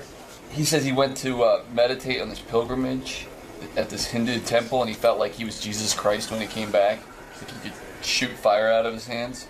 He partied with Mel Gibson in February at a nightclub. You see that whole group of guys out. It's pretty crazy. What do you say to Mel? Big Streisand fan. You know, he's one of these guys that does all these crazy things. He took this motorcycle trip in India, got sick from drinking from the Ganges River. People shit in there and die. Gerard Butler's in a new movie. Look at you, still as handsome as ever. I'm all right. I'm exhausted from my vacation. Oh yeah. I worked the whole vacation. My audience thinks I was off. I was working. I got 2 jobs now. What were you working on? America's Got America's Got Talent. Yeah, right. It doesn't seem like Americans Got Talent. Yeah, no, I said America's Got Talent. I know the name of the show. I've seen it. I got to tell you, you know what it is, Gerard? It's like, it was long. You know, people don't think that's work, but it was. It was exhausting. It took me like 3 days to recover from it. Is that right? What, emotionally exhausting or just the... Well, I would tell you about it, but my audience was so cruel about me talking about it last time that I'm gonna just concentrate on you right now. This is a Judd Apatow thing, yeah? Yeah. Well, yeah, he didn't like when I talk about it, so fine. Let's give Judd Apatow his wish. Well, maybe I shouldn't talk about it, and I'll never have the opportunity of working with Judd Apatow. Hey, you know when you talk about a guest coming in, I wish, because you're so masculine, but yet you're a huge Barbra Streisand fan, and I mean I'm a big fan. He can be. See, that's how you got to be very masculine to do that. I'm a big Barbra Streisand fan of her films. I thought she was a fabulous director, and because I think she was a woman and a strong woman, they never gave her the credit, I think. Right. But you like her music. Well, how many movies did she direct, Howard? Well, there was Yentl. There was Yentl's a better name. Yenter. Prince of Tides. Prince of Tides was another one. The Way We Were, she didn't direct. No, she did not. But she did the one with Ryan O'Neal. Ryan O'Neal, yeah. I think she directed the boxing one. Yeah, I think she directed that, but I'm not sure. I don't know. Did she direct Main Event? I don't think so. Are you a Barbra Streisand fan musically? No, I like her music. Just everything about her, you know. I mean, I grew up with Barbra Streisand, and she's just... I mean, even when you look at singers today, the difference in the quality of voice, and even just that charisma that they had in those days, you know, she was the shit. You know, it's unbelievable what's going on in music. It's almost not cool to be a musician anymore, right? But hey, are you putting out a rock record? No. Did you go to Marilyn Manson and Johnny Depp for advice? What? I don't even know. I mean, I got to say, I almost want to compliment these people on their imagination. They just sit and go, what can I say? What, you know? Are you the victim of a lot of false tabloid reports? Yeah, I get some insane stuff, yeah. Mostly about women or mostly about, like, other stuff? Probably mostly about women. It's unbelievable the amount of women they got you linked to. Yeah, I mean... they have you having sex constantly. Like, you were a little 2 minutes later. You don't have time to act. I think you were having sex in the elevator on the way Well, up. by the way, I was having sex in the elevator. Oh, you were. So it's not that I'm not always innocent, but the stuff that I hear, I'm like, oh, come on, really? You're not that busy sexually. I'm not that busy sexually. I got to tell you, there's many a time that I sit, because I mean, when I'm living in LA, there's so much. It's so often, you know, you sit in your bed on your own, you switch on the TV, and you're watching television, and you go, I know that right now there is some story out there about me shagging 3 women. Right. I wish they could see me now. If you're by yourself and you're like, why is my life so boring? But you know what? Seriously, I as a guy who I wasn't blessed with your kind of looks and machismo. And so I say he looks very good. He looks good, right? Thank you. You do look good. Like I own that same jacket, and I look like shit in it. You know what I mean? Like, I've never noticed that jacket on you. Yeah, I love that jacket, by the way. Maybe we should swap. It would look a lot better on you. This jacket's pissed that I own it. So I should give you all my clothes, actually. You know what? Like for America's Got Talent, I went out. John Varvatos, I bought all his clothes. I love John Varvatos. Yeah, I got all his whole wardrobe. They helped me out. John helped me himself. And you know, at the end of the day, I still look like shit. I mean, so you got to look like you. When you were in Scotland growing up, were women always interested in you, or did it happen when you got in the movies? That's a tough question. I mean, How old were you when you lost your virginity? I was 17. Yeah, I was 16. What, so. the women couldn't get to you? What happened? I just didn't know what I was doing. Were you not considered a very good-looking kid? No. I mean, I was pretty popular at school, you know. And by the way, I remember the first time that I ever flirted with a girl, and she walked up the stairs, and I said something to her, and she said something back, and then we just looked at each other, and I held this look, and she gave this smile, and my heart went, you know, it just almost exploded, and I went, that's what you do. Right. You hold a look, you give a little smile. And that was the first time I felt some stirrings down below. You know what? 17, it was a girlfriend, like a serious girlfriend? No, it wasn't a girlfriend. It was just a girl at school. And she was walking upstairs, and I made a joke. She looked at me, and I held the look. And I'm like, oh my God, this is fun. So I've got such an addictive personality that then all I did was flirt constantly. So I became. But before you got laid, were you getting blowjobs and stuff a lot when you were like 14 or 13? No. Wow. Other stuff, but not blowjobs. Yeah, I mean, just making out and stuff. Like I would get freaky chicks to make love to me, and then like it would be long between girls, like it would be like months and sometimes a year, like a desert. It was awful with this face. I mean, I didn't even have that good a personality, so everything was working against me. You know what I mean? There was one girl in the chemistry class, and I remember we used to have these Bunsen burners in front of us, and we sat at the back, and she used to wear these black stockings, and oh my God. I would get so turned on, and we'd start putting our hands in each other's legs as a dare, you know, and start working our way up to see where we would get to. Really? Yeah. Oh, and to me, that was even more exciting than losing my virginity. Yeah, right. That's hot. Oh, it's hot. Because if you get caught, you're screwed, and it's the whole thing. And every time she'd let you go a little further. Did you ever consummate with her, or did you? No, never. It was just something that happened in that class. Once in the toilet in my house as well, but I mean, never. What do you mean? She actually came over and she started to screw around. Well, there's a crowd of us over at my house, and we ended up in there kissing and kind of pressing against each other, and it was like it was. Why do you think you never made love to her? I didn't know what I was doing. I mean, you were that, yeah, right. Did porn help you learn how to do? No, I wasn't. That's what I learned from porn. From porn, yeah. Okay. That's why he was arrested several times. Yeah, I think you were supposed to just rip a woman's clothes off and do whatever you wanted to her.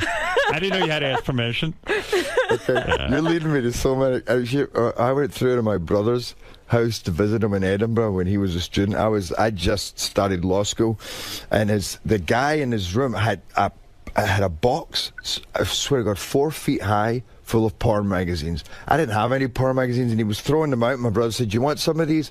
And I was with 3 of my friends who were all law students, and I took a bunch. We get in the car, we drive back to Glasgow. I'm going into the university. And they dropped me in the middle. It's this street that everybody crosses. Everybody who's in the university, they all cross. And I used to be crazy. Well, I was still a little crazy, but I used to be really crazy. So I decided to do my French Connection impersonation. So I opened the door while he was still moving, and I dived out and rolled along the street. Are you insane? I'm insane. How fast is this car moving? Oh, it was slowing down. It was maybe 40 miles an hour. No, I'm joking. It was like just a couple of miles an hour. I roll on the ground, and I'm thinking, the boys are going to love me. That's crazy. My buddy Diarmid, gets out the car with all the porn magazines. He throws them on the ground and he says, "And stay away, you fucking pervert!" And they drive off, and I'm left with about 20 porn magazines all on the ground, and everybody's looking at me, and I had to start picking them up, one by one. It's so embarrassing. It was the most humiliating. And like Titty magazine. And worse. They were like German. They were like serious deep throat porn. Guys who love animals. Yeah, just bad stuff. Yeah, and I'm smiling like, and I had to. I couldn't just walk away, so I'm like laughing at people like as if it's just silly, picking them all up. It was. You know, that reminds me of a story that happened to my wife. We get so much free porn here and sex toys and stuff. Right. So we had a friend. She said, Howard gets all those dildos. She hadn't been dating. She said, bring a couple of those dildos that he gets over to the house. So she wrapped them up in a paper bag. I gave them to her.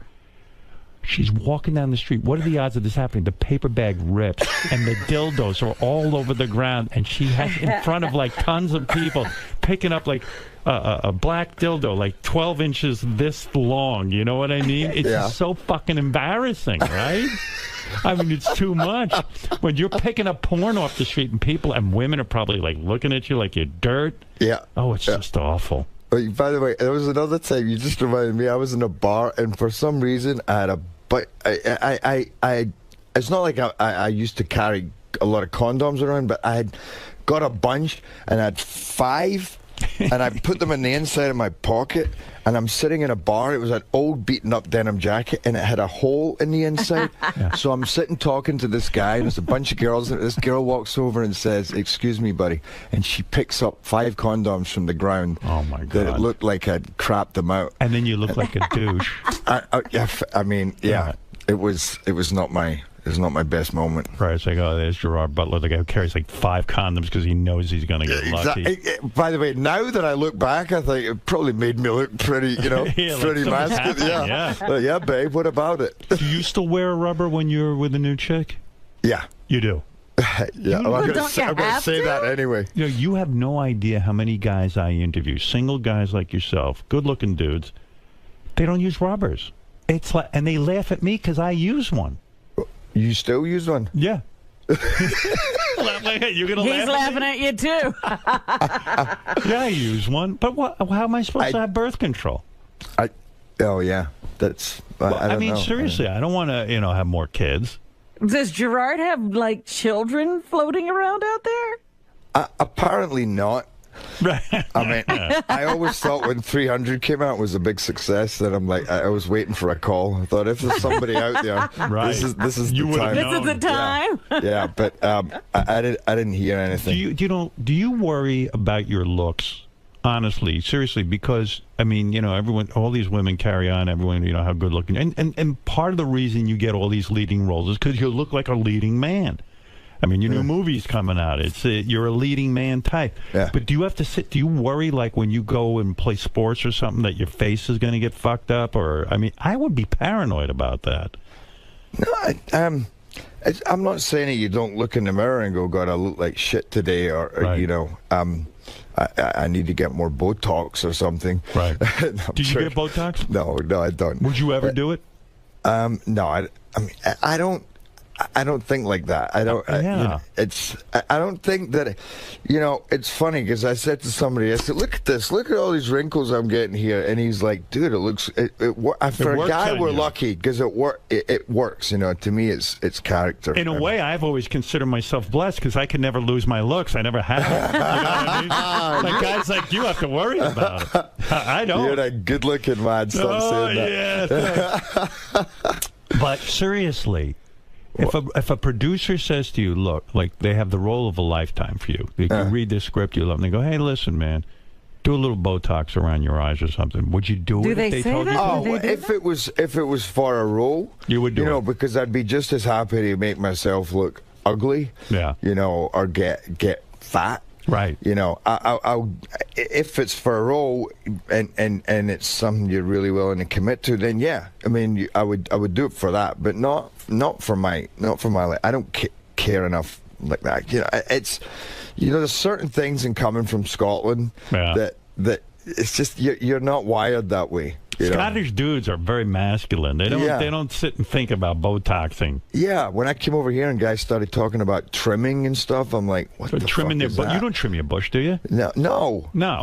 I don't either. Yeah. Are you circumcised?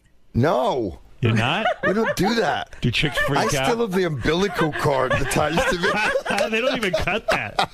You got that big giant belly button. That's why. By the way, that's why I did lose my virginity till I was 17, because I tried it with my umbilical cord when I was 13, and it was just. Do you have a big like belly button? Do you have like a thing like? Do you have An like outie? Yeah, look, you see that thing that's sticking out of your belly button? Yeah. No, it goes. I grew up in a very poor community, right? And some of the kids had belly buttons where there was like a stick coming out of it. Oh, because really? Because they had botched like umbilical cord detachment, I guess. Oh. Like, it was crazy stuff I used to see. Oh, wow. It was like a tail in front. I'm not shitting you. So if you're not circumcised, which by the way, I am so against circumcision. I mean, you know that's a man-made fucking thing. It's got to cut down on your sensitivity on your penis. For sure. I'm circumcised because, you know, I grew up in America. That's what they do. They cut you.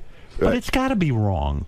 I mean, I had never having been circumcised, I can't say, but all I know is, for me, it's very sensitive. Right. And that's, you know, when I'm having sex, that's the amazing. But do chicks freak out? Do they ever sit there and go, oh no, he's not uncut, you know? Because some women just can't deal with it. Yeah. I mean, there's times they're like, oh, wow, look at that. Yeah. I've never really seen... Because they've never seen it before. Yeah, and then they've never really seen one that small. I've never really seen one, like, you know... I get that a lot. Yeah. I'm pretty sure they cut off too much of my circumcision. But do you have to teach a woman how to be with you sometimes because they don't know how to handle an uncircumcised No, penis? I don't think it's that different. I mean, I don't... Well, they got to pull back that skin, right? And then blow you.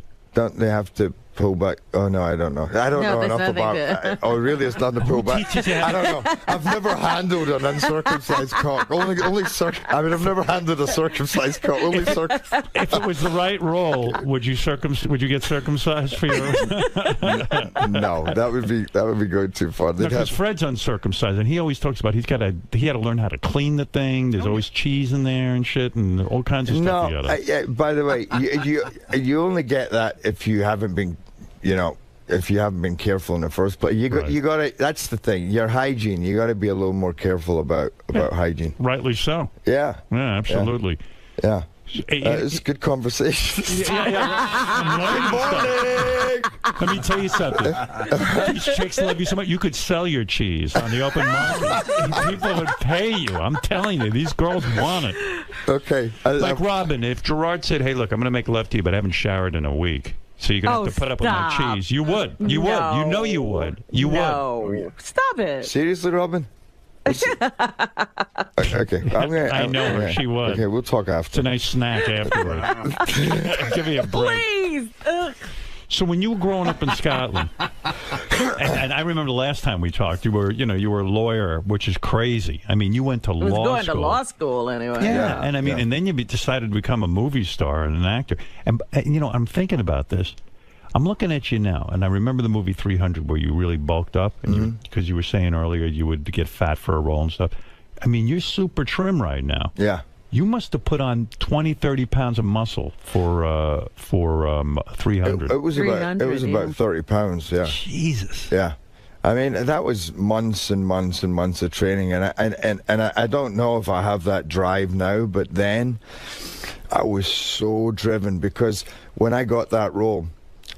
I mean, it's funny. It was crazy how I got that role because the producers and the directors said, we want you to play this. Yeah. But they were in a weird situation because the movie had just been greenlit. Warner Brothers were very nervous about it. So they didn't want to put me forward to the big cheese.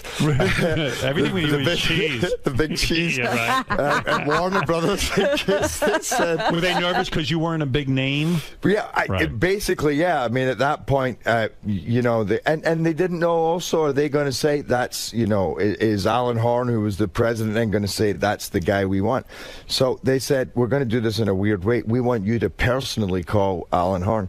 So I had Who's Alan? Alan Horn was the president of Warner Brothers, right? And he's a sweetheart. And I knew him, but I called him, and and it was embarrassing because an actor doesn't do that. You don't call the president in the studio. No. And he didn't know because they hadn't told him that I was their guy. So I had to call him, and he said, look, I appreciate the call, but this is not really the way we do it. You get nominated by these guys. They come to me and my right-hand man. And I said, I know, but just let me come in. And I'd never done that before. My way would be normally, oh, okay, sure. I said, just let me come in. He says, you know what? Come in and have a coffee. So I went in and had a coffee. Because you're not forward like that. I'm not normally forward like that. And yet the roles that I got were always the ones that I actually was very proactive and just kind of took a gamble. So is that a good lesson for actors, that you have to sometimes be that pushy, aggressive guy even though it's against your nature? Yeah, and you know what's interesting is that I was just talking about this the other day. As an actor, I think what happens when you start getting offers is you just look at those offers and you forget that the quality is always going to get higher when you have to fight for a role.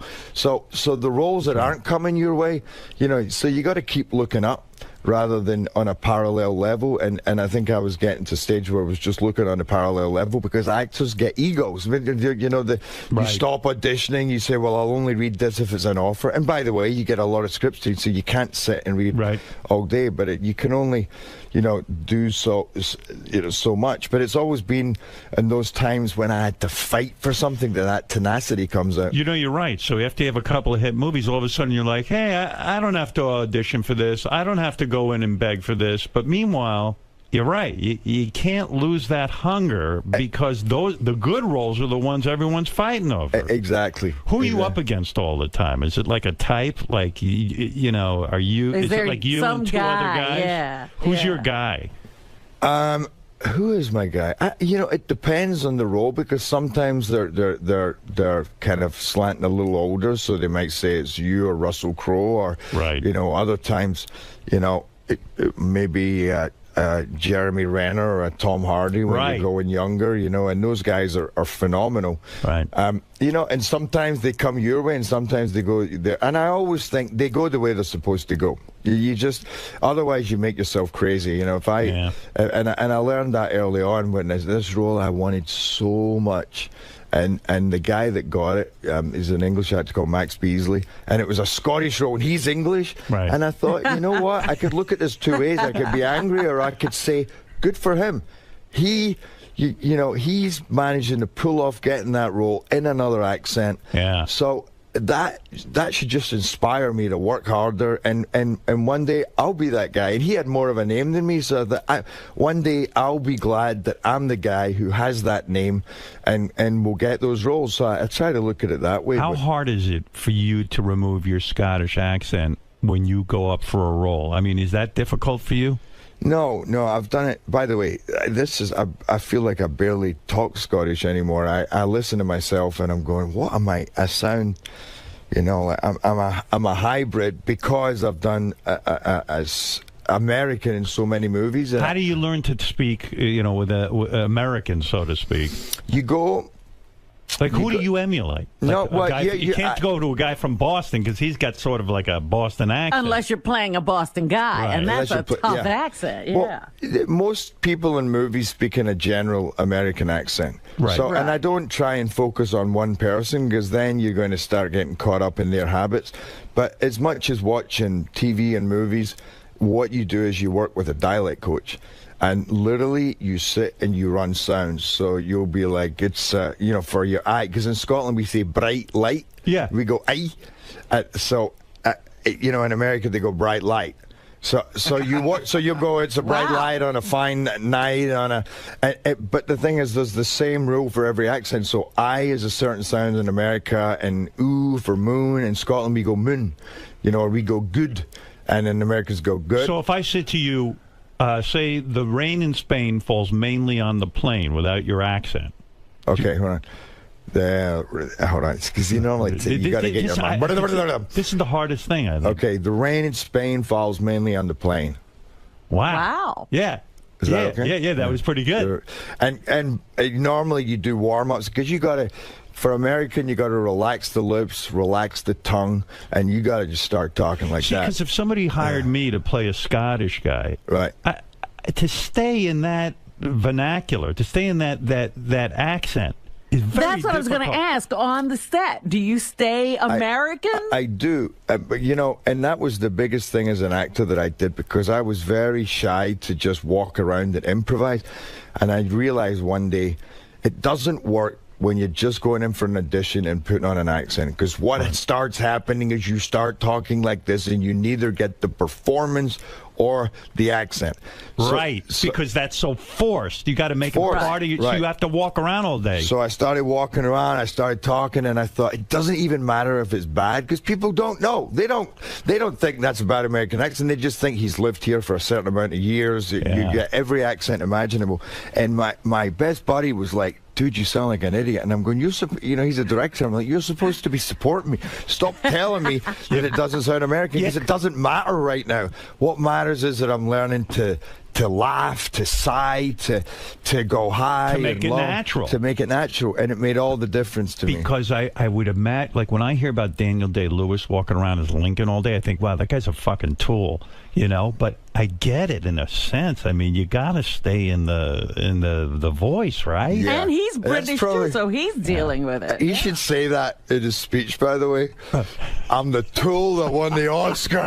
That's why I act like a tool. The guy's a great actor. Don't he's get me wrong. amazing. He's an amazing actor. Yeah. But Jesus Christ, imagine him walking around all day as Lincoln, and then all of a sudden you take out your cell phone and he goes, "What's that?" It's I'm the president. I've never seen such a device. You know, I mean, how far does he take it? He's probably still living as Lincoln. You know what I mean? His wife said, "Why do you never answer my calls?" He said, "Because I don't know what's a call. What's a phone? Did you shout? Why are you not yelling out your window? Who knows? In your new movie, do you play an American? I'm an American. Yeah. Oh, no yeah. kidding. So was it tough or is it action? No. Yeah, it was tough. You play a guy who is everybody's now the new enemy is North Korea, because don't you play a guy who is protecting the president or something from North Koreans? Yeah, but it's what are you, CIA or FBI? I don't know. No, I'm Secret Service. You're Secret Service? Yeah. Oh, that's cool. It's cool, yeah. He was ex-Special Forces, and they often move into the Secret Service afterwards, so he was... So what's the story? The North Koreans are attacking and you have to protect the president? Yeah, that's basically what happens. I mean, you cut into the story earlier where I was special agent in charge, so I was the president's right-hand man. And who plays the president? Aaron Eckhart.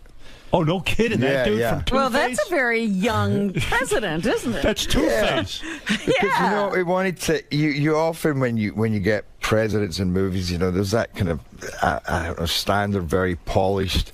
a little debt. You know, there's a caricature that they have of presidents, and we wanted to make ours young and fresh with a bit of attitude, because, you know, it's really a movie about heroes and how in a situation like that it kind of makes, you know, in your darkest hour, how we rise to the challenge, and we wanted a president with a bit of bite. I mean, we open with a boxing scene. I'm boxing with Aaron because I'm teaching. The movie's really about keeping your guard up. You're boxing with him because you're teaching him how to fight. Yeah, because we fight. You know, I mean, most presidents stay fit. They go running, they train, they play golf, especially Bush. And Bush couldn't get him off the golf course. That's all he did. And I'm afraid Obama might be turning into that too. You got to get him off the golf course too. You got to go back to the White House. What's that? Right. In the movie, do you bring in Ambassador Dennis Rodman to meet with the North Koreans? Like, wouldn't that be a cool move? Yeah. But we by the way, it's the political backdrop is there's a lot of tension between North Korea, South Korea, and America. Right. But the North Koreans in this are not the bad guys. They're just the unpredictable guys. We don't know. It's a black hole there. We don't know what they're going to do, because you just never know what they're going to do anyway. You always want to set a movie. You know, you look at the global climate and you say, well, if we made a movie about Spanish terrorists, nobody would go and see it because they're like, what? You know, they're from Jamaica. Like, what? Is that guy from Gangnam Style in your movie at all? Does he play the enemy? He's the leader of North Korea. Oh, Gangnam Style. Yeah, and he gets in because everybody's just like, what Everyone the fuck is that? And then he fucks with the president and he has to box the guy from Gangnam Style. I can't wait to see this. That's great. That's right. like a big dance attack. But they're actually terrorists. It's a militia force. So it's you know, as it often, it's more style perhaps than Osama bin Laden, where, yeah, he has his politics, but there's a personal vendetta going on because of what happened in his own life. And so Costner played a good Secret Service guy. Kevin Costner, when he was protecting... No Way Out? He was protecting Whitney Houston. By the way, you want to hear something crazy? Yeah. I was an extra in that movie. You're kidding. You're kidding. I took a year out in America, and I was living like a bum. I ended up joining a traveling carnival and working in... This is after you became a lawyer. No, and your parents wanted to kill you because you wanted to be an actor. No, this is before that. This is when they wanted to kill me because I took a year out after my honors degree, but I still had to go back and do a diploma in legal practice and then train in a law firm for 2 years. Right. So this is before that. I went over there on a work exchange program for the summer, and then the day I was supposed to come home, I was still technically president of the Law Society in Glasgow. I called my mum and said, I'm not coming back. I'm going to join a circus. I'm going to join a traveling circus. I would have killed you. I would have beat your ass into the ground. That was pretty much her life. They were probably like, what are you wasting your time with this for? They must have thought you were the biggest screwball on the planet. Screwball, but I think she also knew that, listen, once I went back, I was facing a life as a lawyer, and I'm not. That sounds like, you know, I'm not. For you, saying that would have been hell. Well, but not just hell. If it had been, no matter what it was going to be, you were committing to a lifelong career where you have your 2 weeks holiday a year, and I thought, I need to go. I need to do some damage. But imagine you as a lawyer with your looks. I mean, you got so much corporate pussy. It would. But wait a minute, they have to wear. Do they wear those wigs in Scottish By the way, courts? what's saying I don't know? You probably do. God knows I can't even keep up with you. But do they wear those wigs in Scottish court? Yeah, they do. You would look good in so that. you'd have had to. I don't need a wig. I've got that. I've got that look. I just got to dye. You've got that puffy hair. So what do you mean you joined? What'd you do in the traveling circus? No, it was a traveling carnival. So I was working on it was a device called the Wacky Wire. You know, that goes round in a spiral, and you got to. You ran a ride? No, it's a concession stand. Right. So people come and they pay $2 and they try to take it down without touching the wire, and it's pretty much impossible to do, especially because, you know, there's an arm at the back that holds it, and if you do it standing behind it, then you can do it. But if you're in front of it, you can't. You can't. But they win this massive teddy bear, and you're like, come on, win the biggest bear in the fair, $2 a shot. I'll give you 3 for 5. You? That was me. Yeah, you guys ripped me off. I think I lost that. So while you're doing that, you say, hey, let me go check out the movie business, and you go and you're an extra on that movie. Yeah, I wasn't even checking out the movie business, but my buddy who I'd met years before in Spain, who it turns out his father was Alan Marshall, and who was a big producer. He produced Basic Instinct, produced Bugsy Malone. You know, he did Jacob's Ladder. And by the way, he's now an assistant director and a second unit director. Now check this out. This is 23 years later. When I was in Spain, I was on holiday with my family. We were there for 2 weeks. I met him. I had to go home, and he's like, dude, stay at my place. I've got buddies coming out. So I stayed at his place, and I had no money, so I painted his house. His mum gave me money to paint his house so I could stay out in Spain. And he just worked. He worked on this movie, Olympus Has Fallen. Wow. He was like coming. So he full was circle. Full circle. So it was kind of amazing that all those years later that. You nervous? You know what? You always get nervous before a movie comes out, but the reason I'm nervous about this movie is because you got back end. Yeah. Well, I always do, but recently I haven't seen even close to anything on it. Right. But you know, honestly, these last couple of days have been really exciting because we've just done. I did 80 interviews yesterday. 80. Do you like that?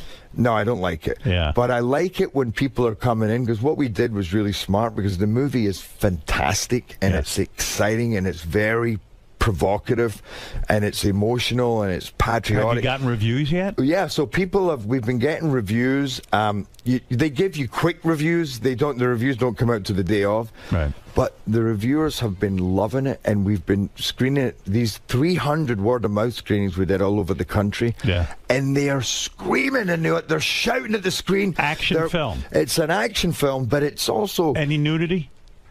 No. Any chicks naked? Jared gets No, that would still be nudity, but no. No chicks naked? No chicks naked, no. Who decided that? I tried. I mean, and you I don't was make even love up to any women in the movie? No. Wow, that's No. real action. You know, that's the move now. Like, no one's James Bond anymore. Like, most of these action dudes don't actually make love to women. They're almost above it. Sylvester Stallone started that, I think. Yeah, yes, that's a good point, actually, because it doesn't really, it becomes a little namby-pamby after that. Then it goes towards the romantic thing. This is, I mean... This is hardcore. It's hardcore, but at the same time, there's a lot of, it's a very emotional experience, and I have a wife in it. We have, because after a tragedy at the beginning of the movie where me in performing my duty, there's a car accident, I have to save the president, but in doing so, I literally have to pull him off of his wife. And they go over the. Would you love to be James Bond? I could see you as a James Bond type. I could listen. Is this your James Bond? This movie? I mean, any movie that's an action thriller where you're working for the government against the bad guys, then could be compared to James Bond, but it doesn't feel anything like James Bond. Would you love that? I mean, would that be something you'd want, or is it too? No. To be honest, to be Bond number 17 is not. Because you're going to be compared to all the other ones, and what if you don't do well? Then yeah, then there was Sean Connery, was pretty hard to top. Daniel Craig, I really loved the last movie. I thought that's when it. Yeah, a lot of people did. Yeah, that's when it clicked in. That was a piece of class. I could see you doing that, though. No, by the way, I totally think I could do it. When you, of course you could. if you when you pull the president off his wife, she's not naked? No, what kind of movie is this? That the president's wife isn't naked? What do you call that when you pull a costume and it just comes off? The breakaway. The breakaway. Right? Yeah. I suggested it. He's banging his wife, and you pull him off, and she's not nude. And she's not nude. Yeah. Does your character go, "What the fuck? Why are you wearing clothes when you're making love to the president?" And he said, "What the fuck? My wife just died, you dick." Anyway, but so you cut into the movie, and I'm now in a desk job. I'm like a caged animal. I'm bouncing my ball off the screen. I train my life to to be of service. Did you audition for this movie? No. I produced this movie. You got this role. Yeah. This is your role. And it's 𝗦𝗵cie𝘄𝗿𝗱 who directed Training Day. So I mean, we have Aaron Eckhart, we have Morgan Freeman, Melissa Leo. Freeman, he's good. Melissa Leo, who won the Oscar for The Fighter. We have Ashley Judd, Dylan McDermott, Cole-Hauser. Did you have sex with Ashley Judd? She's newly divorced, right? No, I have sex with Dylan McDermott. But you did? It's a spoiler. Yeah. You didn't mind that you were uncircumcised? I'm glad to hear you have a small penis, though, with all the women you get. Oh, yeah, it's you small, believe but him. You Can I just say? Yes. It's thin. It's thin.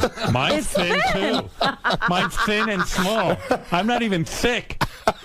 I'm glad, my God. In a way, for a guy like me, I'm glad to hear that about you, because you should have some difficulty in life. You know what I mean, that could look.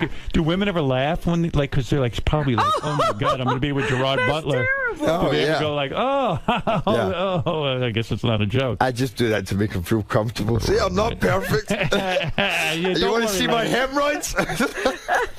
We had a woman in here who you made love to recently, but I heard you get mad because she went public with it. Brandy. You got angry at her. Real Housewives of Beverly Hills. You banged her. Oh yeah. Oh, you sober up. Well, you know what? By the way, here's the thing. She's hot. She is hot. I've never seen that show. I watch it all the time. There she is on our show right there. There's a picture of her. Oh, wow. Good for you. She's hot. She is hot. But here's the thing. That was like, you're at a beach party, you're having fun. This girl comes along, and she was so. So what do you do? She's like, doesn't matter. What do you do? I said, tell me. It doesn't matter. It doesn't matter. So we hung out. We had a little bit of fun. Suddenly, one day, I'm actually walking down the street with 𝗦𝗵cie𝘄𝗿𝗱, who directed this movie. That's who you care about, right? Who I care about, right. and this paprika, because they love to fuck you, those guys. They love to come up and ask you the most awkward questions. So he runs in my face and says, "So Brandy Glanville says you're great in bed." 10 out of 11. No, she gave you a 10, 11 out of 10 as a lover. Well, you know what I said? Hey. Who's Brandy Glanville? Wow. Because one, I didn't know her last name. And two, I didn't know she was a celebrity. And I didn't know that she was going to go and fucking tell people about it. Oh, yeah. So here's the thing. Then she looked, I felt bad because she looked, and then I worked it out. And I'm like, oh, okay, that's who that is. And I called and said, one, I'm not very happy that you did that, because you got, there's certain things you got to keep a little private. Sure. And two, I'm sorry because I said I didn't know who you were. And she was in tears. She said, I'm doing the press for my new show, and now they don't want to talk about the show. They just want to say, so Gerard Butler claims he doesn't even know you, and you said you had sex with him. And I said, I know that's embarrassing. But what do you expect? She put it out there. Yeah. But she's cool. Could she have kept it going with you, or is that strictly a one-night stand for you? Like, in other words... No, I wasn't. I wasn't. I mean, I'm seeing somebody now. I wasn't. See, this was me when I was training for Mavericks. I got a place down in Malibu. You have your fun every now and again. Yeah. And she's a sweetheart, by the way. She's a lovely girl. But no, it wasn't. It didn't really. It's a one-nighter. It was a one afternoon. A one afternoon. One afternoon. I mean, the way she was. We had her on the show. We're talking. The way she's raving, 11 out of 10. Yeah, no, it was fun. Yeah, wow. I would imagine, because she is fucking wild. Yeah, she is wild. Yeah, I like a wild woman. Yeah, she's... Sure you do, Howard. I see who you married. Well, how do you know my wife's not wild in bed? All right, she's not wild in bed. No. She used to be before she met me. No, she's not. But you haven't made love to any of the other housewives of Beverly Hills, Lisa Vanderpump. Now I don't know because maybe I did. Hey, but the movie Mavericks, that was the surf movie. Yeah. Did you almost drown on that movie or something? I read. I did. Yeah. Yeah. What happened with you? You were you actually had to surf for the movie. I had to surf, and it was my dream to actually go and surf that wave, even though the movie is all about just that people have no idea how dangerous and how much training and what metal it takes to go. Had you ever surfed before that? I just learned. I wasn't even that good, but I knew what I learned. I actually learned to surf big waves before small ones because I knew if I can be towed in. I learned to tow in because it's hard to get up on a board while you're being towed. And then what does towed in mean? I don't even know. I'm such a pussy. Towed in There's means, a rope on the board. You hold the rope. You're lying on the board. They pull you, and then you got to stand up. You got to get on the board while you're going, and then they've got to do it in perfect time so that you catch the wave as it builds. So in other words, they give you an assist because this is a high difficulty thing. They're hard to paddle into, and I thought if they can just get a few seconds of me on that big wave, I will be, and by the way, that cuts back to 300 because that, to me, when I went into Seattle and Horn, just to finish that, because I said, you will not regret you put me in this movie. I will kill myself for this. And then I set such a high bar. I thought, I want to be cut like I've never seen anybody cut. Yeah, on 300, you were fucking ripped. I was ripped, but right? you don't think you have the motivation to do that again? I don't know. That'd be difficult. That would be difficult, yeah. But so for Mavericks, I did the same thing, though. I said, if I could just go out there and surf Mavericks. So I pushed them because they're like, listen, if you get caught in Mavericks, there's nothing we can do. We can't go in because the waves are too big. We got to wait for them to pass. That might be 12 waves. That's 3 or 4 minutes. You're done. but I got away with it. I surfed it 3 or 4 times, and to be with some of the best surfers in the world. I didn't surf it well, but I just got up. And you were there. I was there. And to see them... Could they have faked... In other words, could you have never... Let's say you don't know how to surf. Yeah. If they had... I was up for Mavericks. I was probably next to you, and I've never surfed in my life. In other words, that would be funny, though. Why don't I make Mavericks except put me in it? Yeah, and you can't surf at all. Yeah, right. So if you didn't know how to surf at all, could they have just faked it and used a body double and then been done with it? Or did you, in order to get the part, you needed to know how to surf? No. I mean, they offered it to me and said, they said, well, the movie's not going to happen if you don't do it. So they said, so you do whatever you want. If you can surf a bit, if you can surf a lot, if you can't even surf, we'll work something out. Wow. So, but... You know, the thing is, it's just the difference. It's the subtle difference. You want to do it. You want to do it, and if you see the guy doing it, it's the same in a fight sequence. If you know it's him, if you have to do, quick cuts if it's a body double, and it's just not the same. So I wanted to do it, but that's not when the accident happened. It was the next week, and we were doing a part where we're paddling out, and it's the first time that the kid who's, Jay, played by Johnny, but he's watching me paddling out, and it's the first time he's seen Mavericks, and it's awesome. So we're paddling out, and these huge waves are coming in. You're trying to get over the top. We were in the worst position, and this wave we saw it half a mile away, and suddenly, even as I'm talking about it, you get those butterflies in your stomach. The guy goes, "Paddle, Jerry, paddle, paddle," and you start paddling, and you're paddling, and you're paddling about 70 yards to try and get out of the way of this wave, and it's getting bigger and it's getting bigger. It's the size of like a 3-story building, right? And then you realize you've taken a gamble, because now you're exhausted and the wave's going to hit you and you're going down. And I went down, and I just didn't seem to come back up. And I'm like, why am I? Because when I'm going to die. Well, because it's at the end of the wave, because we were so deep, there's so much gas in the water that literally the white water is about 5 foot deep. You're not coming up. It pushes you down. You just don't rise above it. Plus, I'm spinning, and then I realize it's ripped my board off me, so I'm not being pulled up, and I'm out of breath. I'm literally, I'm going, this is horrible. And then the next wave comes. So I didn't even get up to the top. So then I knew... Did you think you were going to die? Then I started thinking either I was going to die, or that they would hopefully find me and revive me. Because the guy who filmed this, by the way, he's been revived 3 times. Oh, my God. And he's now in a wheelchair, because then he got the bends after shooting this. Oh, no. Yeah, he was down like 120 feet, and one of the other divers got into trouble, and he had to... in fact, what do you mean he's in a wheelchair for life? Well, it looks... You mean when you get the bends, you're in a wheelchair? I mean, he was paralyzed completely for a month. Now he's got some movement back, but because he went so far down. Because he was so far down, and he had to come up too quickly because one of his colleagues got into trouble. So he was actually saving his colleague. This guy's amazing. I love this guy because, after I came out of the water, he filmed me, even though I'd almost drowned, and I'm like, and my head was.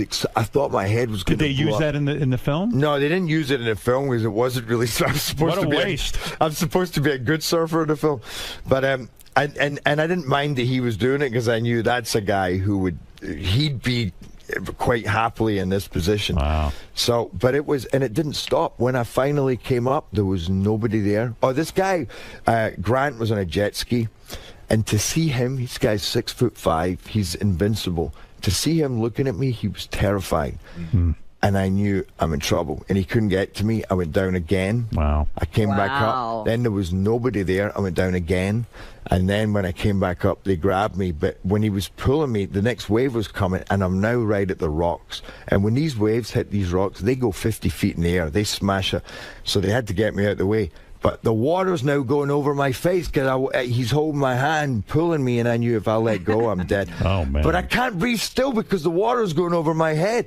So, and that was about a good 200 yards, pulling me around the side. Imagine dying for that movie, you know? Like, it's so crazy. Like, you die for a movie. That's what I started thinking is it went from, okay, this has become a story, you know, amongst us. Then I'm thinking, oh, my God, this is now becoming a disaster. Like, they're going to, you know. And there are dudes that die on movies. Yeah. Look at, what's his name, who had his head chopped off with that helicopter blade. What the hell's that guy's name again? Vic Morrow. Vic Morrow.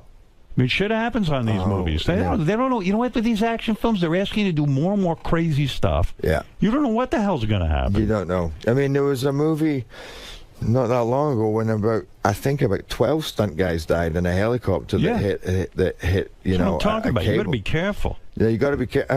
I picked... Hey, never mind that. Tell me about your small penis again. No. So you mentioned you're going. First of all, the last time I saw you, right after you saw us, you went into rehab. I didn't know just after that? Yeah, just after. Right.